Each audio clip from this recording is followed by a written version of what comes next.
Welcome everybody to the Dark Council. I never saw that intro, man. Of course, brother. I come with the surprises every week. You know, see how smooth that was? I could actually get to watch a show like that, you know? And ladies and gentlemen, so sorry to keep you waiting. Technical difficulties notwithstanding, but we got everything back on track. The 6-man team has finally assembled. And now, the one and only and not from Sony is about to get things cracking like nobody's business. But first, let me take care of the priorities right now. Hold on, why Fatal Blink is super slow motion? It's like, wait a minute. He tried to pretend he frozen. Yeah. He tried. like, choo-choo. 19K Fox with the $10 super chat. I seek an audience with the Dark Council. Hold on. Have y'all seen Fox lately? Yeah. Bro, Fox is just flexing on everybody with an arcade up in his house. Yeah. I love those videos, flexing on everybody. I'm talking about not one cabinet, not two cabinets, not three cabinets, but 15 cabinets in his room. Damn, 15. Lorena Creole, one of our mods, is in the house. RC from the NYC. We about to go to Fox House, old school arcade. Yeah, that's what I'm talking about. Lorena Creole with the 99-cent super sticker, which I have no idea what it looks like. But I will be trying to find out. But then again, here comes the one and only Jane Theory with the $2 super sticker. What the hell? I need to know what these super stickers are. RC from the NYC with the $10 super chat. What did you just do? Never mind. I just did it because somebody else did. What they are. Damn it. I just did it because somebody else did it. RC from the NYC with the $10 super chat. All hail the exalted Dark Council. All hail the chat. I hope and pray that all are well, safe, and blessed. We are. The Dark Council is blessed to be in your presence. The Dark Council is well. As always, you know, we needed to take a break and recharge our batteries. Shout out to Mads Mama Doll. Who's still Mads Mama Bear in my eyes. Trey Courtney in the building. Makini 90.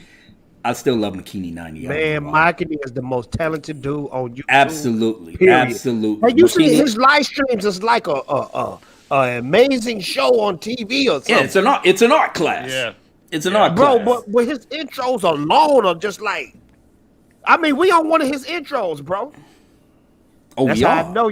That's how I know y'all ain't been peeping his show. I guess not. Okay. Goddamn. Makini 90 with the $2 super sticker. Thank you, my brother. Now I'm up here curious. Super curious. David Quintana in the building. Mark Krell, he said it's 2:30 in the a.m. Holy shit. Get your coffee, brother. We about to set shit on fire up in here. Becky Browan is in the building as well. Hello, my dear. Saying hi to 19K Fox. All right. Trey is in the building. Yep. Let's see. Anybody else? Soul Assassin. My boy. My brother. And yes, here comes Christy. Technical difficulties. Yes. My computer is not what it used to be. And I made a boo-boo. I'm thinking about getting me a new computer. I got to. My shit is I want to get one that I could do some art with. The one and only, and according to Christy, knows that her and Stick Kenobi, I made a boo boo because I was trying to get the chat in the Dark Council chat, just letting you know what was going on because I'm up here trying to watch my work screen, and I kind of like threw a picture, nice little picture for us fellas, but I put it in the wrong chat. Oh, that picture? Yeah, I remember that. Yeah. I know. I probably scared. But Christy got a great laugh out of it. Somebody else was like, "What the fuck?" Stick Kenobi was like, So I kind of figured, okay, I better come clean with it. Myra Space Origins in the building. Jedi Lukey, what's happening, brother? Nerd Cookies in the house out here. Nerd Cookies, the celebrity. What's up? Yeah, she is a damn celebrity. That ain't even no lie. and still haven't gotten Fatal J on her channel. How dare she? Here we go. Uh-oh. Rennie How dare Days you. in the house. Hey, Rennie. How many times on Dark Councils I've been begging their cookies to put me on the show? That's all I'm asking. That's all I'm saying. Renee Patrick in the building. I already saw the lovely Jane Theory. Roderick. Oh, my boy. My boy. Roderick Phil 007. Yeah, Phil TMNT. Yeah, Roderick R07. Ha. My brother Keaton Haas in the building with the $5 super chat. The Dark Council with the flame emojis, which I'm actually gonna get into. So now that we said hi to everyone here, people are probably still gonna come in. You didn't say hello to Rennie.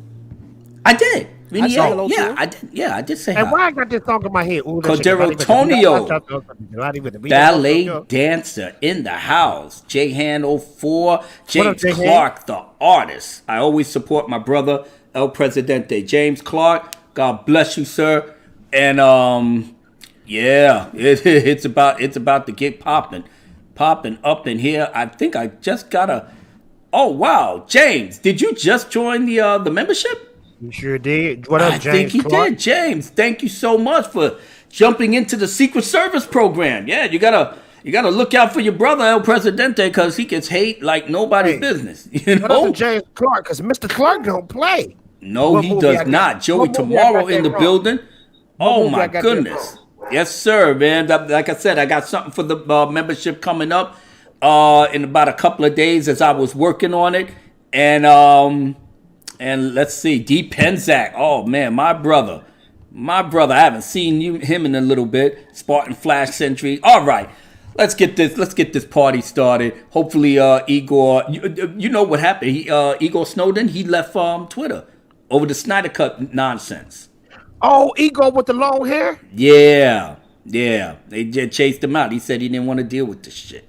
It is a shame, man, because that guy's a great dude, a freaking great dude. But it's all You good. said off of Twitter?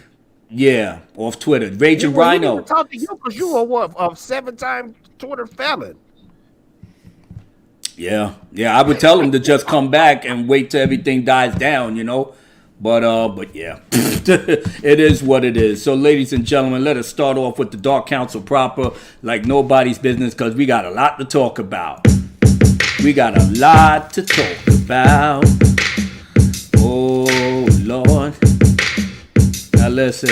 Oh yeah. This is gonna be a little story actually, you know, because you know all the haters that we got out here, we just gotta let them know, like, you know, we about that business. Oh, I almost messed it up there. That's all right. You gonna get busy. Like nobody's business like this. Come on. End of the war, store boys, and keep it moving. You're all up in the game, all the same, you're still losing. Fuck your clique that you roll with, sonny. Don't smile, ain't nothing move but the money. Chilling up in Spain with Pablo Escobar.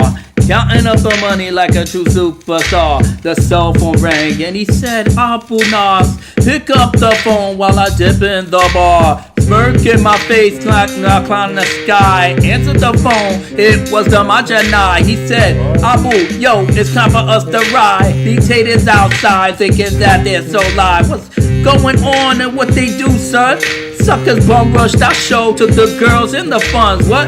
Hey yo, Pablo, I see your ass tomorrow. It's on like a motherfucker. You wanna follow? My man Escobar was built like Kintaro, rolling with a cartel full of desperado. He said, Ese, get your team assembled. Hit the block hard and make these suckers tremble. Hold up, I got something to show you.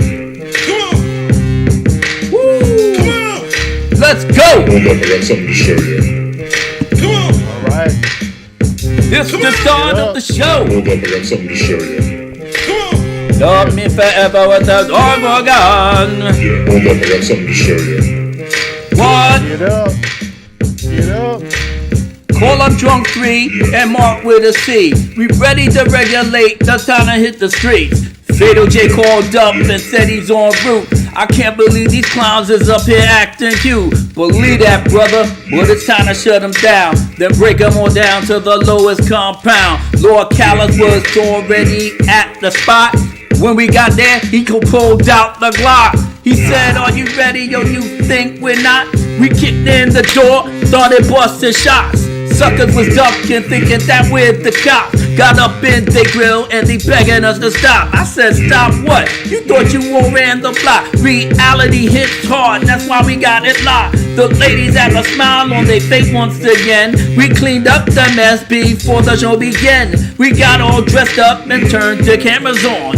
Quality entertainment is now reborn. Winners up in here, baby, trying to have some fun. We got a lot to talk about, so let's get it going. So let's go. Hold up, I got something to show you. The Dark Council's back. Hold up, I got something to show you. Y'all better learn how to act. Let's go. Hold up, I got something to show you. Woo!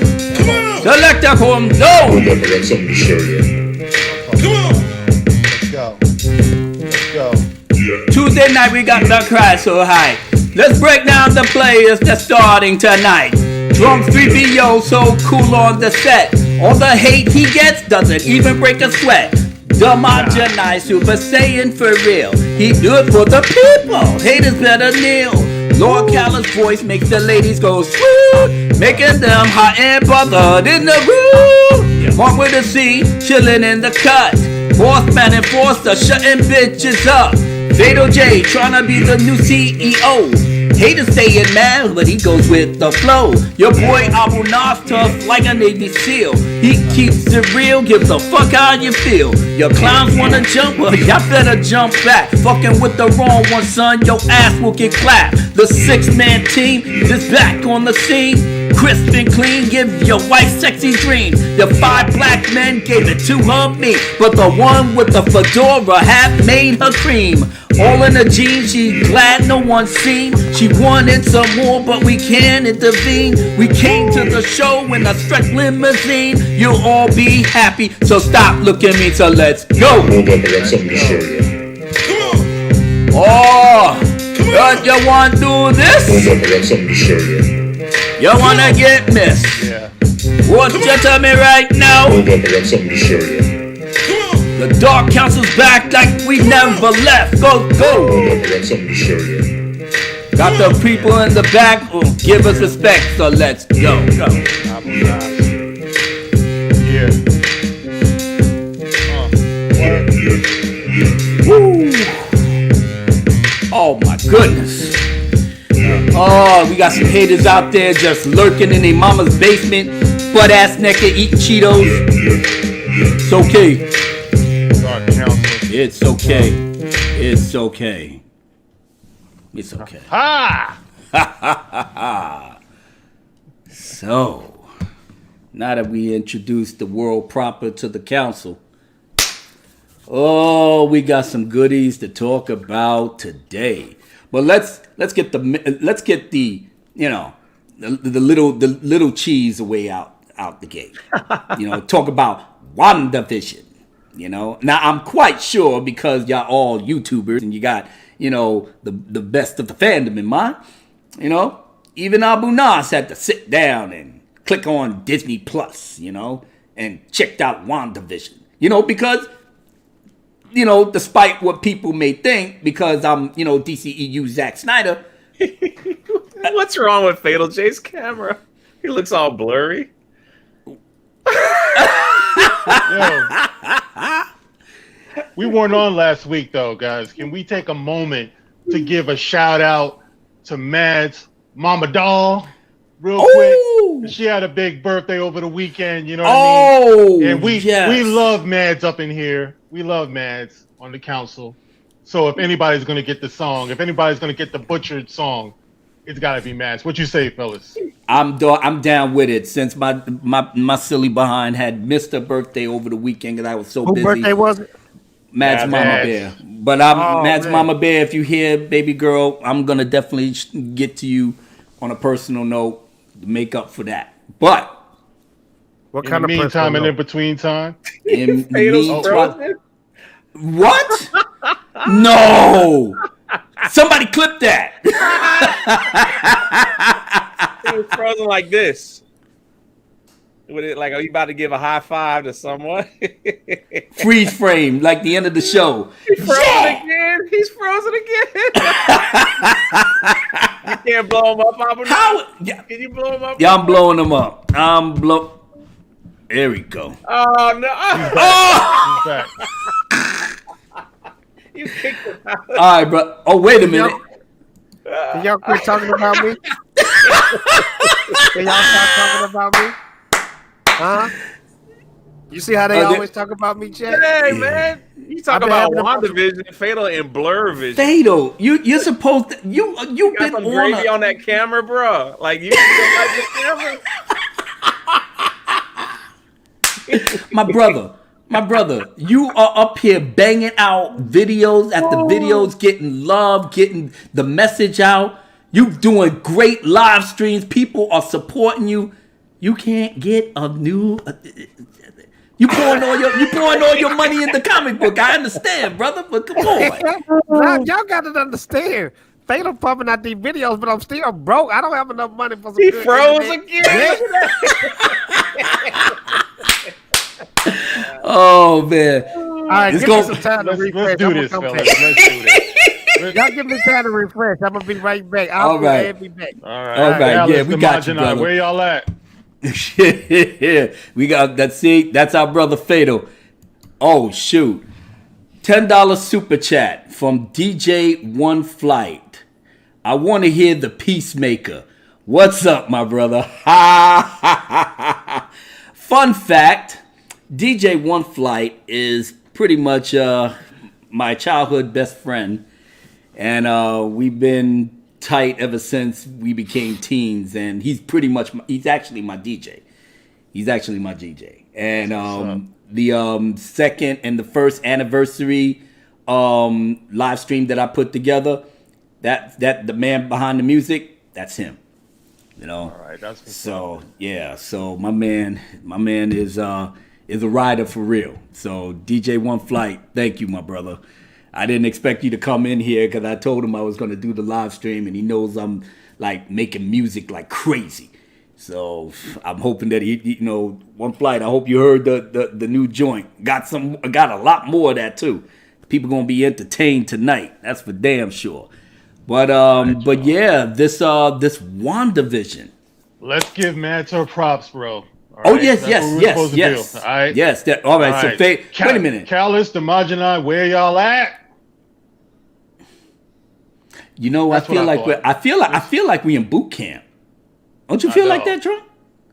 Mark is just like, I'm just saying. I take orders. I'm right here. I'm just taking care of some stuff in the all right. background. Yeah, Callis said he was taking care of some stuff too, and Fatal.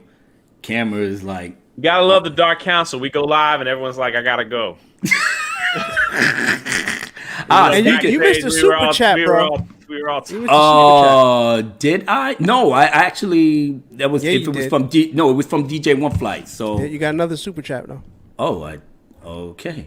I have to. He talking about Scroll. his super chat. You forgot the Mazenai. Oh, the Majanai, my brother with the $2 super chat. Abu got bars like he's cooking breakfast all day. Yeah, well, He do cook breakfast all day. Though. I do to a certain Every day, extent, though, drunk. bro? Huh? You cook breakfast every day? Every day. Every day. I may have some cereal tomorrow, but yeah, I do get in that kitchen and cook. As a Okay, matter of who peeped WandaVision though? Who peeped it I out? peeped it. I peeped it too. I peeped I'm it. not gonna lie. Look, I know MCU. Look, I'm a DCU fan, but Me I too. like MCU too. Them Captain two America episodes- Winter Soldier is the only comic book movie that cannot be touched. Did he Yeah. freeze again? No, he froze didn't. again. He good. He's good. Did I Y'all still freeze? not frozen? No, you didn't freeze. You don't even got your face in the thing, bro. Okay, well, let me just straight up say this real quick, real fast. Them 2 episodes, I didn't want to see Lucy. I love Lucy, but I know they're going to step it up on this 3rd episode. All right, y'all. 1 and a 2. Happy birthday to you. Happy birthday to you. She wished Happy birthday, dear Mads. Happy birthday to you. Hey, for a split second, we sounded good. Yeah, we did. We was on point. Love you, Mads. Mads, absolutely love you, baby girl. You all right? It came together. Man, I'm still trying to push to make you the producer of the Dark Council show. The fellas, they trying to fight me against it, but I'm trying to get you on. So it is what it is. Damn, Fatal. Great way to make us all the bad guys. Good job, bro. I'm just kidding. God damn. That was some virtue My brother. See, that was some virtue signaling bullshit right there. You know what I mean? Fatal Jason, SJW. Get him, fellas. Confirmed. SJW confirmed. Shut up, Smokey. Shit. But yeah, Mads. God bless. With many more to come. We absolutely love you. We know that you're our ride or die, since day one when we first started. And we are so blessed and glad that you're still here with us, tolerating, protecting us and going to war, like nobody's business. God bless you. We love you. And yeah, we do. Yep. And many more to come, because you are blessed, baby girl. You are. Now, as far as I'm concerned about WandaVision. I go and I turn on the TV and I say, what the fuck are you? I not see. I see black and white, but upon the black and white, when I was black and white, what color? No color. Bombaras. I'm looking at this and I'm saying to myself, oh, so they're doing a sitcom thing. Mm-hmm. Very good. Very good. Now, I said this in my video. I said, I'll give it to Marvel. Because after Endgame, where can they go? They already hit the top of the mountain. So it's not like they got anything to prove to anybody. So they just kind of figured, okay, well, let's try to switch it up a little bit and see what sticks. And But you can tell, bro, this is gonna be a different show. It's just the build up is so slow. It's so slow. I didn't mind it. I really didn't mind it. I didn't mind it to a certain extent because after I got through the first episode, I said, okay, that's an experiment, not a problem. But I saw in the credits, then it came more modern, and it's like, Wanda, are you somebody? So I'm saying to myself, she has to be captured or something to that effect, because somebody is saying who did this to you, or right, who's doing this to you, something like that. Who did this to you, Wanda? Yeah, so yeah. Yeah, it has to be she captured and such and so forth. So I watched the second episode. More the same. I man do it. Well, you cook and more cooking. Then you go and do your little market tricks, and then you just go through the motions. And I'm saying to myself, okay, so we got another one now. She come up pregnant. So I'm like, okay, this has to create her own reality. That's what I was getting ready to say. Wanda's power, she can manipulate chaos, basically. Essentially, that's what she can do. You can tell that she's somewhere else. She's not really in. That's a dream world she in. Because remember, Vision died in Endgame. Infinity War. Infinity War, yeah. Thanos took the fucking the Mind Stone right from his head. Just crushed his head open. Give me my shit. In the mouth. And that's all MCU stuff though. That's not how they really were in the comics anyway. But that's okay. Well, let's see. I haven't read the comics with them involved, so maybe they are taking elements of it. But for the average layman that don't read the comics and looking at this, it's like you give us 2 fucking episodes of sitcom. Nobody don't want to see that. Because I'm not really big on, but I'm pretty sure Vision had nothing to do with any of the stones in the comics. Well, right. If anybody has something to do with the stones, was Adam Warlock, which they completely dropped the ball on that. Mm-hmm. They just name dropped him at the end of the Guardians of the Galaxy 2. But Adam Warlock would have more to do with the Infinity Stones than well, shit! Look what they did with Captain Marvel. Fatal just did it. Fatal. What she had nothing to do with the Infinity Stones either. Mm-hmm. Oh, I would just if say anything, it would have been Marvel. The real Captain Marvel. The man, they gender switched his ass. And I was like, come on, really? It's like, damn, you can't even at the very least respect the real source material. He was already dead, but I'm just saying, man, why you go and gender flip them? But I'm like, all right, whatever. I ain't never liked the movie anyway, so I ain't even care. All right, Fatal. Go ahead, brother.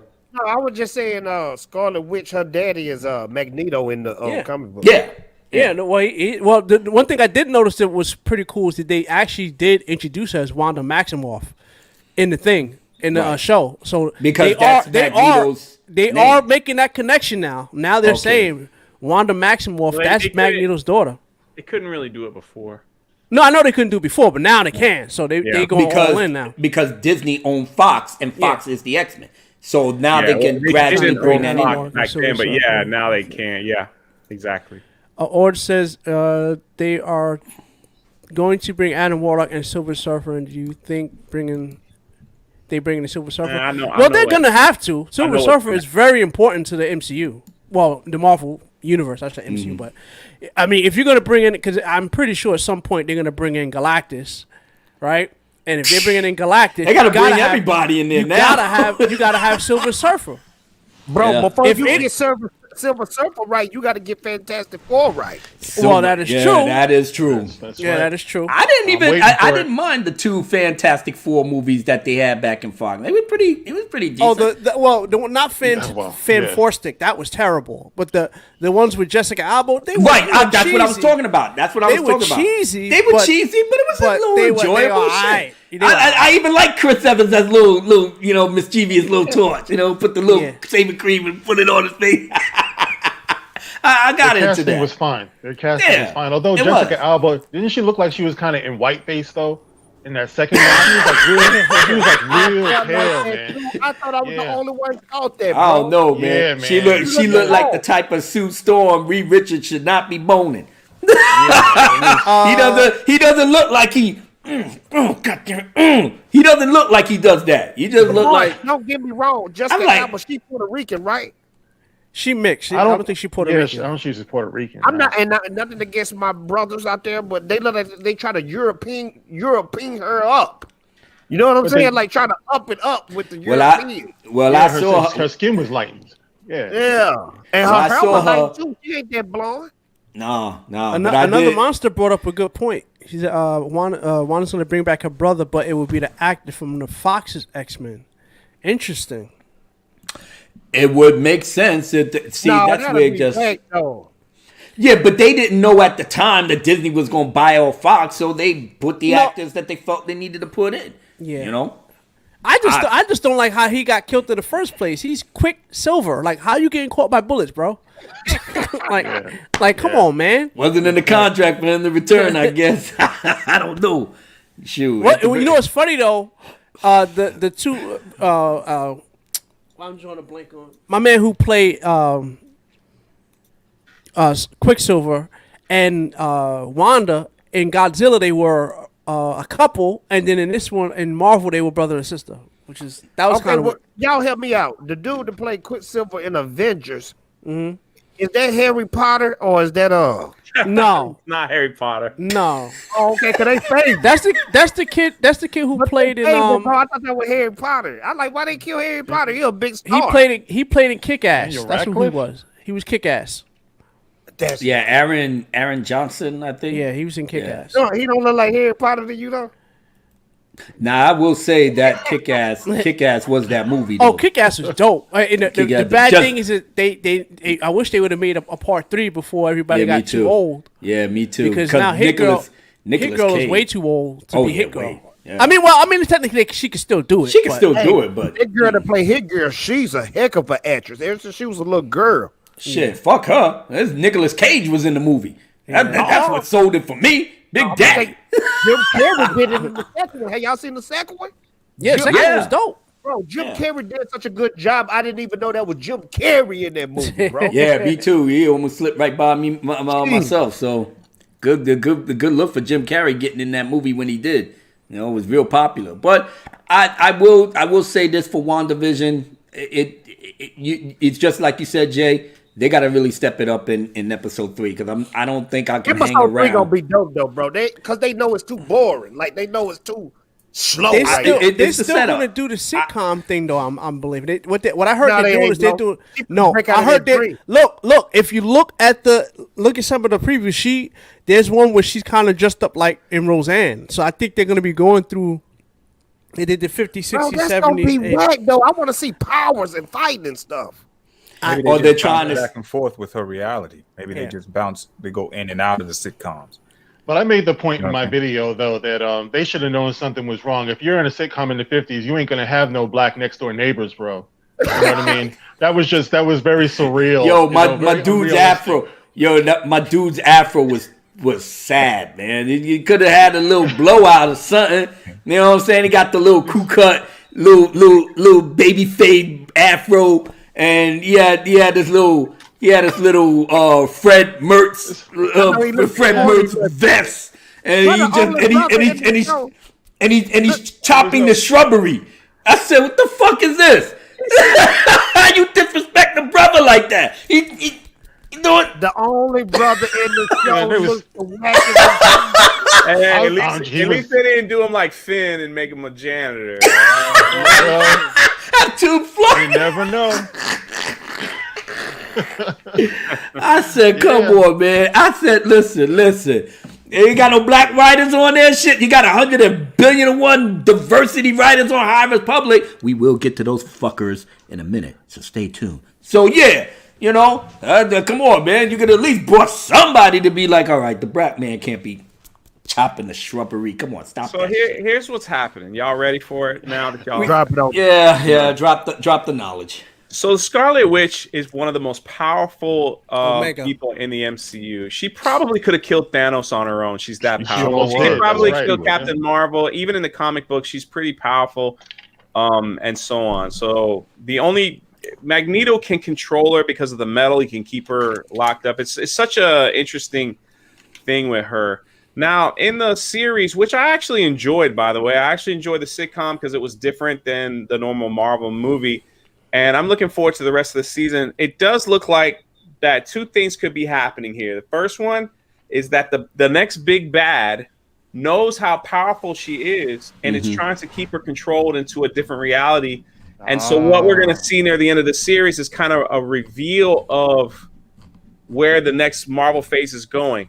Now, Marvel is in a funky situation because they had movies and stuff planned out, and they were going to make Captain Marvel the face one to carry the next phase over. But because of what's happening in the world and production stuff is shut down, a big switch has happened. We saw this with HBO Max. Everything is moving to streaming service. So now the production value kind of gets cut down, and they can't film like they used to film for movies because of where they film at, the studio sets, the lockdowns, et cetera, et cetera. So what it looks like is either this is going to be the next big bad. Now they tease the Secret Wars, and if it's the Secret Wars that are coming, then they could be talking about the Beyonder, which is he's basically Jesus walking out. I mean, there's no one powerful than the Beyonder in the MCU. No one. Yeah, no one. Actually, there is the one above all. He creates he's a creator. The one above all in the MCU is the strongest character. If you go to the MCU rankings, the Beyonder's ranked higher than him. Drunk is right though. The one above all, he just shows up. He don't really do nothing. Yeah, and so he has a lot of power to do things, but it's not. It's limited to what people think that he can do. But I get what you're saying, Demajana. So if it's the Beyonder, he's easily controlling this because he's also wants to help. He's also, when Beyonder shows up, he thinks he's trying to help people, so he gives them what they like. Now remember, Fatal J's right. Vision's dead, but in this series, Vision does have his powers. So it's definitely not a reality because it didn't have the stone or anything like that. Or two, it's Wanda herself. Can't live without him. She repressed the memory, but I don't think that's what it is. Because you hear people say, who put you there and stuff like that. So I think what's going to happen is we're going to see the same thing with Star Wars. We're going to see all the little spin-off shows come up, and then we're going to see what what I meant Jesus by as far as power, another monster. That's all I'm saying. But basically the Beyonder is God and in the MCU. But if it's Galactus, which they've been teasing as well, that would be a perfect storyline to bring in Adam Warlock to come in and fight. But basically, what this means is that they're moving away from Captain Marvel as the big draw, which is a good thing, because I would love to have seen her movie come out that wasn't behind two of the biggest MCU movies of all time. You know, and the way they advertised Captain Marvel, so they had Endgame, which left everybody hungry for more. Then they dropped Captain Marvel saying, you got to know this story before the Endgame. So everybody gets to see it. Ant-Man and the Wasp, though, first. Yeah, but I'm just saying, like, everybody came to see Captain Marvel because of the way they dropped the promotion. And so I would love to see her standalone film, see if it would do well. Now, the problem is, just like we're seeing with DCEU, like everything's coming on HBO Max, like Wonder Woman and everything. And that's what is probably going to happen. I think there was a big sucky movie. Yeah, but I'm just saying there's a big shift in Marvel where they're going to, and that's why they're going to bring back Chris Evans. They're going to bring back some other people like we already saw because they need to get people signed up for the streaming service. I'm just telling you, it's a cash grab. That's where it is. They need to make money. They need to get this thing going. And so it wouldn't surprise me if they started to tailor down some of the stuff they thought they were going to do and go this route. But it's either Galactus or Beyonder. It could be Victor Von Doom because the problem is Doom need to be Doom is more powerful than the movies have ever portrayed him. Doom is like top 5. Like he's that powerful. Doom could rock with Thanos with the Infinity Gauntlet. He's that powerful. Doom, he could. He really could. He's a master of science and magic. I'm just saying he is. That's what makes him so crazy. I don't think we're ready for Galactus yet. We need to go Doom. Doom is a dope villain. I'm just saying that I keep saying, man, but I know this is very obscure, but I want to see somebody fight Shumagoroth. The Shumagoroth, the problem is he's not a known character to Monster. What you talking about, the Octopus Man? Even Fatal. He's a god. He's a god. Yeah, but that's too. I'm not gonna bring him in. Yeah, that's over everybody's head though. They ain't ready for that. Yeah, Mark is sitting up here like, huh? I know. What you say? I'm trying to fake the funk. Like, well, listen. Let me finish my thought. What I'm saying is, Doom would be Victor Von Doom would be great, but in the past movies, they dialed his power down 85, 90%. Yeah. That's why Fantastic Four and everyone else, they all fight him together because he's that powerful. Well, and the reason why I mentioned Shumagoroth is because if you notice the Marvel formulas, they always went for the lesser known. I mean, I knew about Iron Man, but Iron Man wasn't as big as Spider-Man. Spider-Man was always, the top 3 was really, well, technically 4 would be Batman, Superman, Spider-Man, and Wolverine was like a high, a asterisk. Like people know who those characters are. Right. But when you talk about when the MCU first came out, Iron Man, like I said, I knew who Iron Man was, but not everybody was. Everybody wasn't on Iron Man like that. So their formula was always to bring in. But they can't afford to do that right now. No, I know they can't, but I know I'm saying. I was saying that was just wishful thinking. And let me just tell you this, David in the chat, if Black Widow does well, Scarlet Witch can bring her back to life. She's that powerful. So she has the power. She seems a little bit in control too. She seems a little bit in control of her situation because remember when the creepy dude comes out of the sewer with the bees on him, and she just says no. Yeah, and it just stops everything, So she's in a little bit of control, I think, of what's going on. That's possible. Yeah. It'll be interesting to see. Like, I think we'll know more in the next few episodes. But yeah, Scarlet Witch could. I'm just telling you, we're going to see a lot of. There might be a lot more fan service than we really want because they need money, man. Disney. You have to follow the numbers. Disney's flat broke now that. And listen, Disneyland is going to be closed for almost over a year, and that they closed in March, and they ain't looking to open anytime soon, and they just don't have money. Like they can't get movies in the theater, they can't generate money. If you watch their annual money thing that came out a few weeks last month, They basically said we won't even make a profit for 4 to 6 years. So they're in a weird place where they're gonna have to figure out how to get people. They're gonna have to get a gazillion people signed up on the streaming service. So that's a monthly revenue that comes in. They tried to do this thing with Mulan that kind of worked. People, even though people hated that movie, a lot of people did buy that movie online.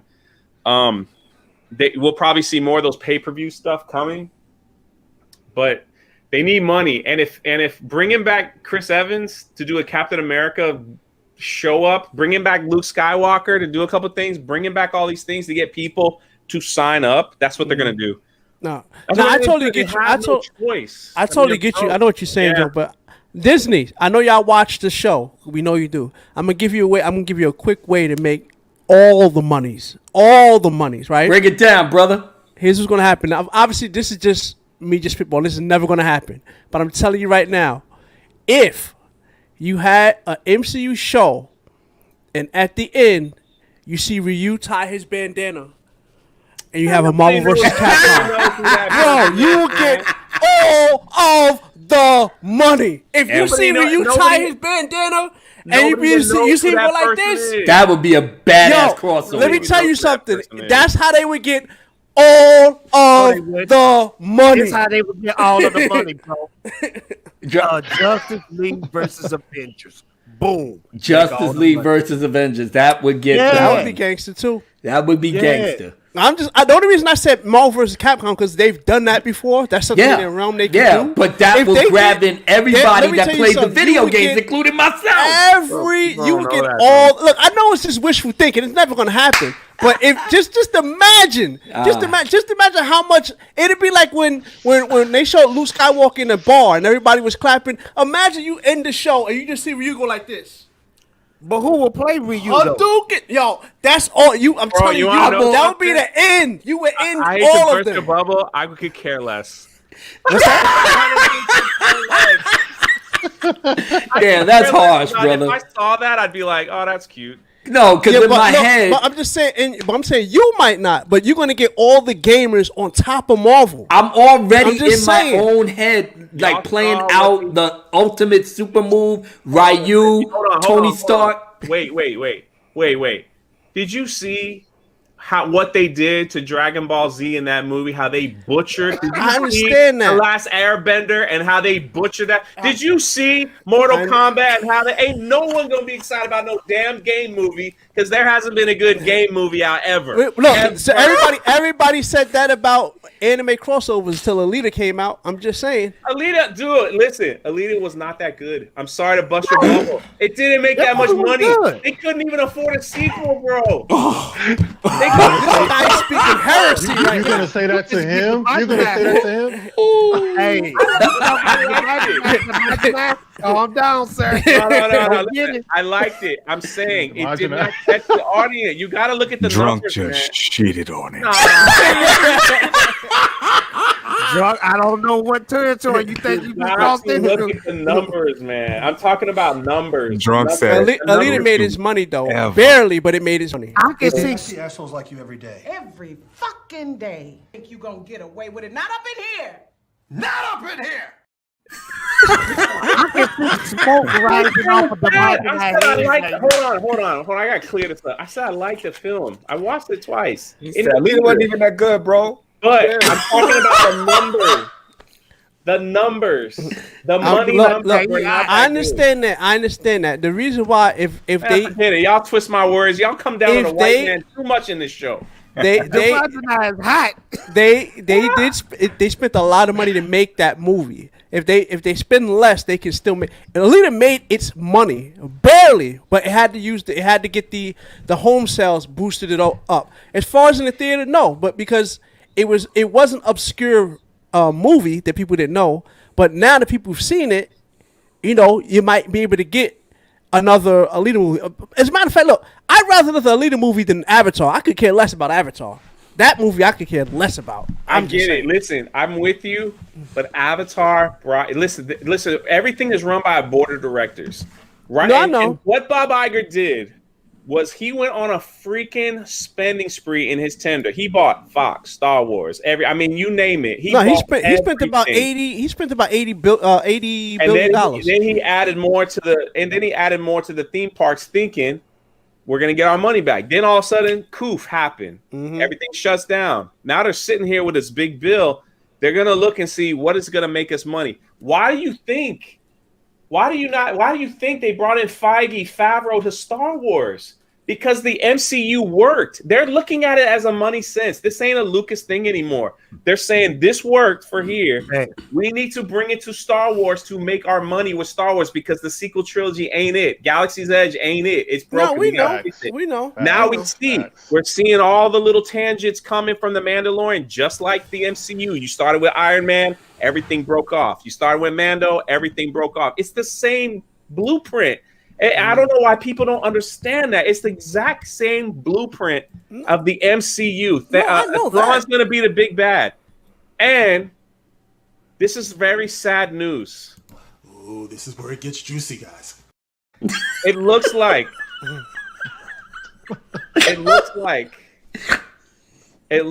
they could be giving Thrawn to Rian Johnson.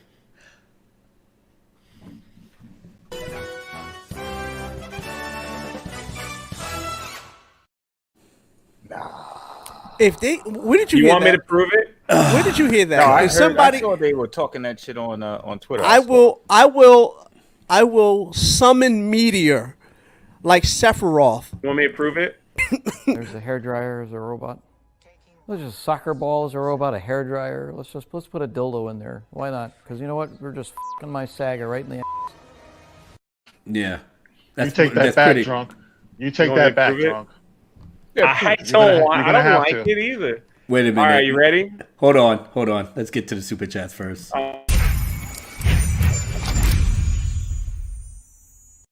Lady Torio. Leave the people hanging when I got the evidence. I know. They'll be there. Lady Torio, $2 super chat. What a birthday song from True Toxic Males. Awesome. Thank you, my queen. Thank you so much. And Biggles Mex with the $5 super chat. If you ask me, sad. I'm sorry, guys. I love you, but if you ask me, the biggest mistake Marvel made was not having Wanda kill Thanos. If I remember, Wanda in the comics was part of the team to beat him first. Interesting. Yeah, I agree. I had stopped reading comics for many, many years. I'm sorry. Maybe I need to get back on that, to be honest. And I missed the $10 super chat from Makini90. He said, do a Marvel show that ends with Ryu tying up his headband and what was that? Holy shit. Oh, nah, I lost it all together. Goddamn. Says do a Marvel show that ends with Ryu tying up his headband. MVC is actually recognized in the multiverse as Earth 3847. Give me a live action X, Morgan, and Dante. Oh, okay. Makini, thank you for the super chat, my brother. I'm sorry it took so long to get there. We got into a real conversation. Because everybody talks about DCEU around here, and I just sit here going, Now we got some Marvel stuff. I could jump into. I know. It's all good. Christopher White with the $4.99 super chat. All hail the Dark Council, my favorite YouTube show. Don't you ever stop, guys. We are not going to stop. We can't stop. We're like P. Diddy because, P. Diddy in 95. In 95. Ernest Rojas. $2 super chat. Jupiter Ascending. We won't stop. I told you that we won't. Ernest Rojas with the $2 super chat. Jupiter Ascending getting a sequel. That's high trash garbage. Have y'all ever seen that? Isn't that the one with Halle Berry in it? I think. No, Jupiter Ascending has the girl from 70s show, the cute girl. And got Tatum in there, Channing Tatum. He in there flying with some boosted flying in the air. Oh, you talking about Meg, the one who played Meg's voice? Ooh, yeah. Mila Kunis. It was a kid show. It really was, huh? It was all right. You know, it's funny. Speaking of Mila Kunis, if you ever see any of her movies, almost all her movies, she's in it talking about like, "Oh, I can't get a guy because I'm not hot." I'm like, really? Really? She said that. Now, I'm just saying, she doesn't say it, but it's almost like in every movie, that's almost the premise of her. You're gonna let me drop this bomb, and then I can let y'all talk. Yeah. Okay. All right, here we go. Here we go. Let's do it. Don't come with this guy. All right, here is Ryan Johnson's Twitter. And just the other day, he was talking a little bit, and people were asking about his trilogy, and he just quietly retweeted this from October 30th, 2012. Will it be the Thrawn trilogy? What? And he just let it drop. He doing that? I don't know what this means, but it makes sense to me right now what it says. Why would he retweet that from? Well, he might. He's a troll, too. He's a troll, drunk. He's a king troll. He ain't got no fucking trilogy. He got nothing. The thing is, listen, my problem is, I don't think they would have let it go too. They wouldn't have let it get too far away. Like right now, everything is gonna all roads. I know we're not at the High Republic yet, but I've read both books and and the comic that's come out right now. So I'm all mad at me in the chat. I'm all up to date on the High Republic. And so all roads are ending back at the sequel trilogy anyway. That's all roads are going that way, based on what I've read with the High Republic. So, well, we're gonna get to that in a second. So let's finish just up about the Thrawn thing, though.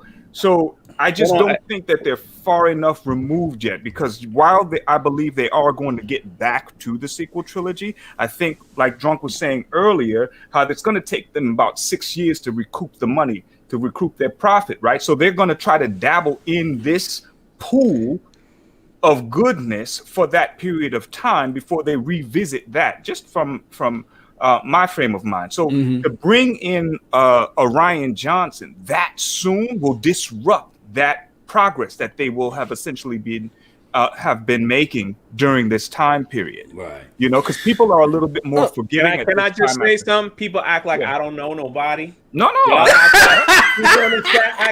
know you got the connect, brother. Y'all act like I don't know. Y'all think I don't talk Star Wars with people? Y'all act like I don't know nobody in the chat? Check it. Right. Check it. No mercy. No mercy. Check it. Right? Look. I'll tell you like this here. Do it. If they make a Thrawn trilogy, and I guess it's because they did say Rogue Squadron is supposed to be in the theaters allegedly, right? Is that supposed to? Yeah. So you figure by Thrawn they might want to have that in the theaters too. I promise you. I promise you. I will never spend money on that ever. I won't even bootleg it. For real, bro. You dropped a bomb. I won't even bootleg. I told you. I told everybody I won't even bootleg anything from Ryan Johnson. I'm just telling you. I won't even bootleg it. Just saying. Remember, I was the first one to say Luke Skywalker is the Mandalorian, blah, blah, blah. You said and everyone be like, no, he's not, Yeah. Hey, but Thrawn, no, bro, he just a mess. Dang. He gonna mess that up. All roads, they all lead. I'm just telling you. You know what? As far as I'm concerned, y'all can have the Thanos trilogy and the whole bit. But if y'all talking about who's Thanos? The Thanos trilogy. No, that's what I read. That's what I read on the Ryan Johnson tweet. Now he coming out with a Thanos trilogy too. Thrawn. Okay. Don't tell him, man. Don't tell him. Let him go.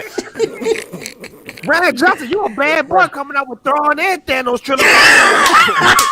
You a bad boy. You know what? I'm showing my boomer moment, but you know what? They gotta.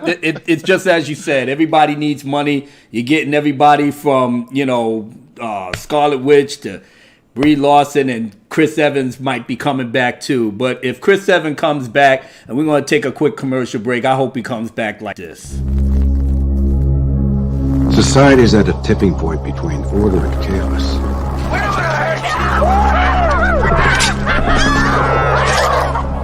Tomorrow morning, we're going to give it a push. To build a really better world sometimes means having to tear the old one down.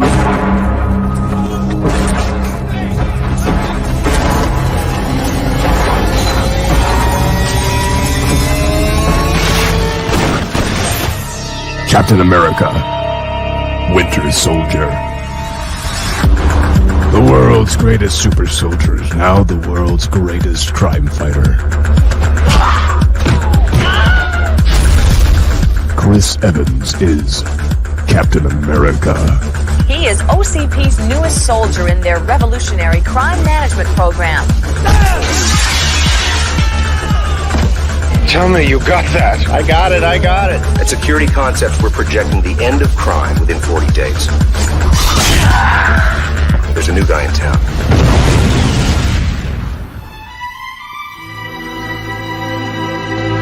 Hey, if you want, you're welcome to use my machine. Oh yeah? What's it cost?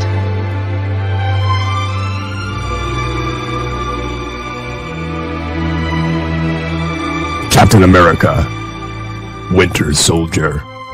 Your work has been a gift to mankind.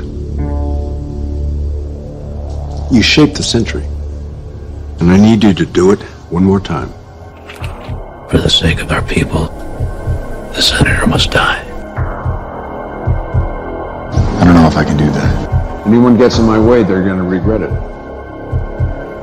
Anyone. I want confirmed death in 10 hours. Set up, double-crossed, and left for dead. You're going after him. You start running, they'll never let you stop. And now, he's out for revenge. As you listen closer to listen hard, bucko. The next click you hear is me hanging up. The one after that is me pulling the trigger. He's coming after us. Don't worry, we'll stop him. Just spent $500 million making him indestructible. He's on the move again. Turn it into a parking lot.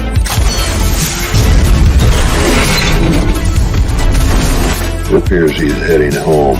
My God. What do we do? Or it's too late. You can't stop it now. If you're going to make enemies, you better make damn sure it's not with America. Captain America, Winter Soldier. Yeah, that shit was dope, bro.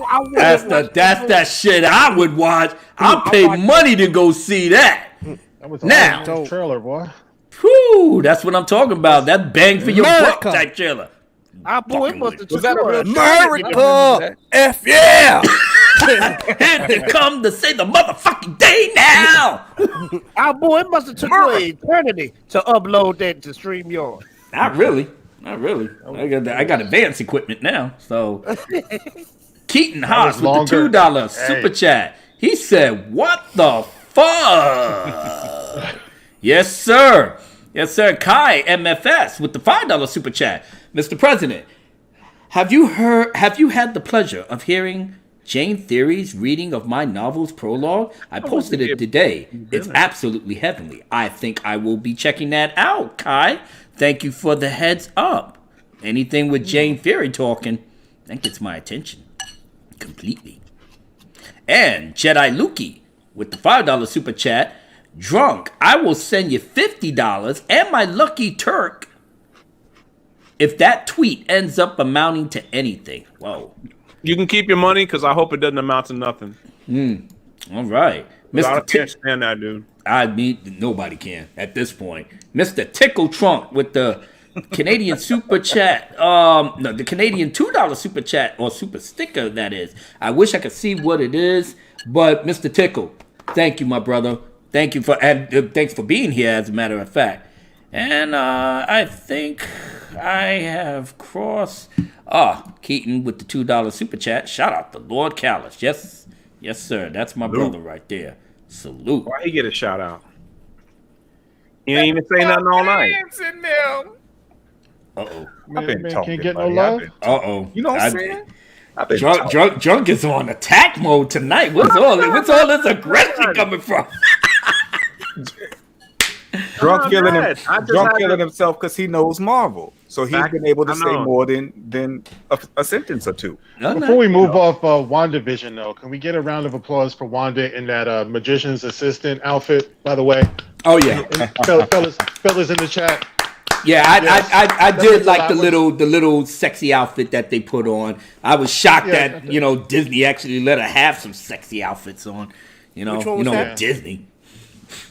That meant a lot. Yeah, I kind of got that. Congratulations, Callus, on your channel too. You almost have 4,000 subscribers. Ooh, killing it, brother. Yes, sir. Congratulations, yes, sir. brother. Cave of Wonder. Just 70 more, baby. I'll tell you, but that magician's outfit was nice. She had a little strutting her stuff and whatnot. Poor Vision looked like a goddamn idiot. Oh, jeez. It was just embarrassing the way he was acting. Yeah. I do what I love. And hopefully you love what I do. I thought that was not hopefully, but I hope you love what I do. Social Introvert with the $2 super chat. Just because killing it every Tuesday. We took a break, Social. We took a break last week, but we coming out the gate. Coming out the gate on some real shit right here. Y'all know when we take breaks, we coming back hard. Pause. Yes, sir. Yes, sir. Pause. Now, let's get to these High Republic clowns for right now. I see you, Keaton. I see you. Because it's gonna actually segue to a thing with Luke Skywalker that when I peeped Doomcock's video the other night, it kind of like connected certain dots of what I was thinking about when I was doing my my breakfast chat video, and the girl Justina Ireland, coming out her face, and just like, I mean, it's almost like any criticism these little snowflakes get, they just go into a blocking spree, and I mean, you got to take some type. She's not new to the game though. If you're in the literary world, right, then. Like, she's been around for a hot minute, and her segment is middle grade young adult. So this is not out of character for her. That's, you know what I mean? It's just, it is for Star Wars, because nobody really, and no disrespect to her, but nobody really read the other two Star Wars novels, which were, there was the young Rey and also Lando, right? So this is the High Republic is what's bringing her to the forefront as far as a Star Wars novelist. But she's been in the game for a minute. You know what I mean? That's her MO. Why she block everybody? She just did a chain block. She put. Did you see? I'm blocked too. You speaking highly of the chick. Well, I'm not speaking highly of her. I'm just saying it didn't surprise me. He correct that real quick. He correct that real quick. I ain't speaking highly. I ain't speaking highly. You better get them words out my mouth. I'm just saying it didn't surprise me. Everything that's happening right now around it didn't surprise me. Yeah. But it was a chain block. That's what that was. I mean, like I said, I'm blocked too. I don't be on no BS on Twitter. Yeah, I feel you. I just because it just seems like by the way this whole thing is progressing, ever since Luke Skywalker came in and blew up the internet on an Omega tier level, the game has changed, and we've seen it firsthand. After seeing Doomcock's video, I seriously get it. Because of the way these people are acting behind the fact that they can't even sell their fucking books. Anna the Star Wars girl had, posted some pictures of the book still on the shelf, and they putting it down 35, almost 50% off. Just so somebody can hopefully, please, for the love of God, buy these books and read it. She already exposed them with the comics on how absolutely stupid it is. And how much of an SJW flavor that these books actually, or these comic books actually have. I've read the panels that she put up there. All I did was just shook my head like, they actually put this shit out and expect people to think that that's Star Wars. All it is it's just the technical ignorance of it, Abu. It's like, how you going to break your fall by throwing a lightsaber in the side of a mountain, and it's going to slow your fall? It doesn't. You know what I mean? These are the writers, man. The writers is simple, but at least that author, the writer of that particular book, came Scott. Right. He came out and said, "Yeah, that was all right. That was my fault. I'll take the hit." At least he did that. Well, yeah, he's a dumbass. He should have said that. You know what I mean? What we rewarding people now for just telling the truth? Yo, you shouldn't be writing the book. Somebody should have caught that. Like that, right? Yeah, most definitely. There's people in the. It doesn't just stop at the writer. You know, it's got to go through that editor. It's got to go through that proofread. And somebody should have said, "Hey, wait a minute, this don't make sense," and that's the problem. Yeah. And like I said, I've read now the comic, and I read The Light of the Jedi, and Justina's book is something Courage. It's the young adult middle grade, right? And I'm gonna put out. Hopefully this week I'll get to both reviews. But I mean, I'll even say this: the Star Wars theory, he didn't even like it. Yeah, because Callus is like. So not even gonna do a review on Hey, I will share my screen real quick. Yeah.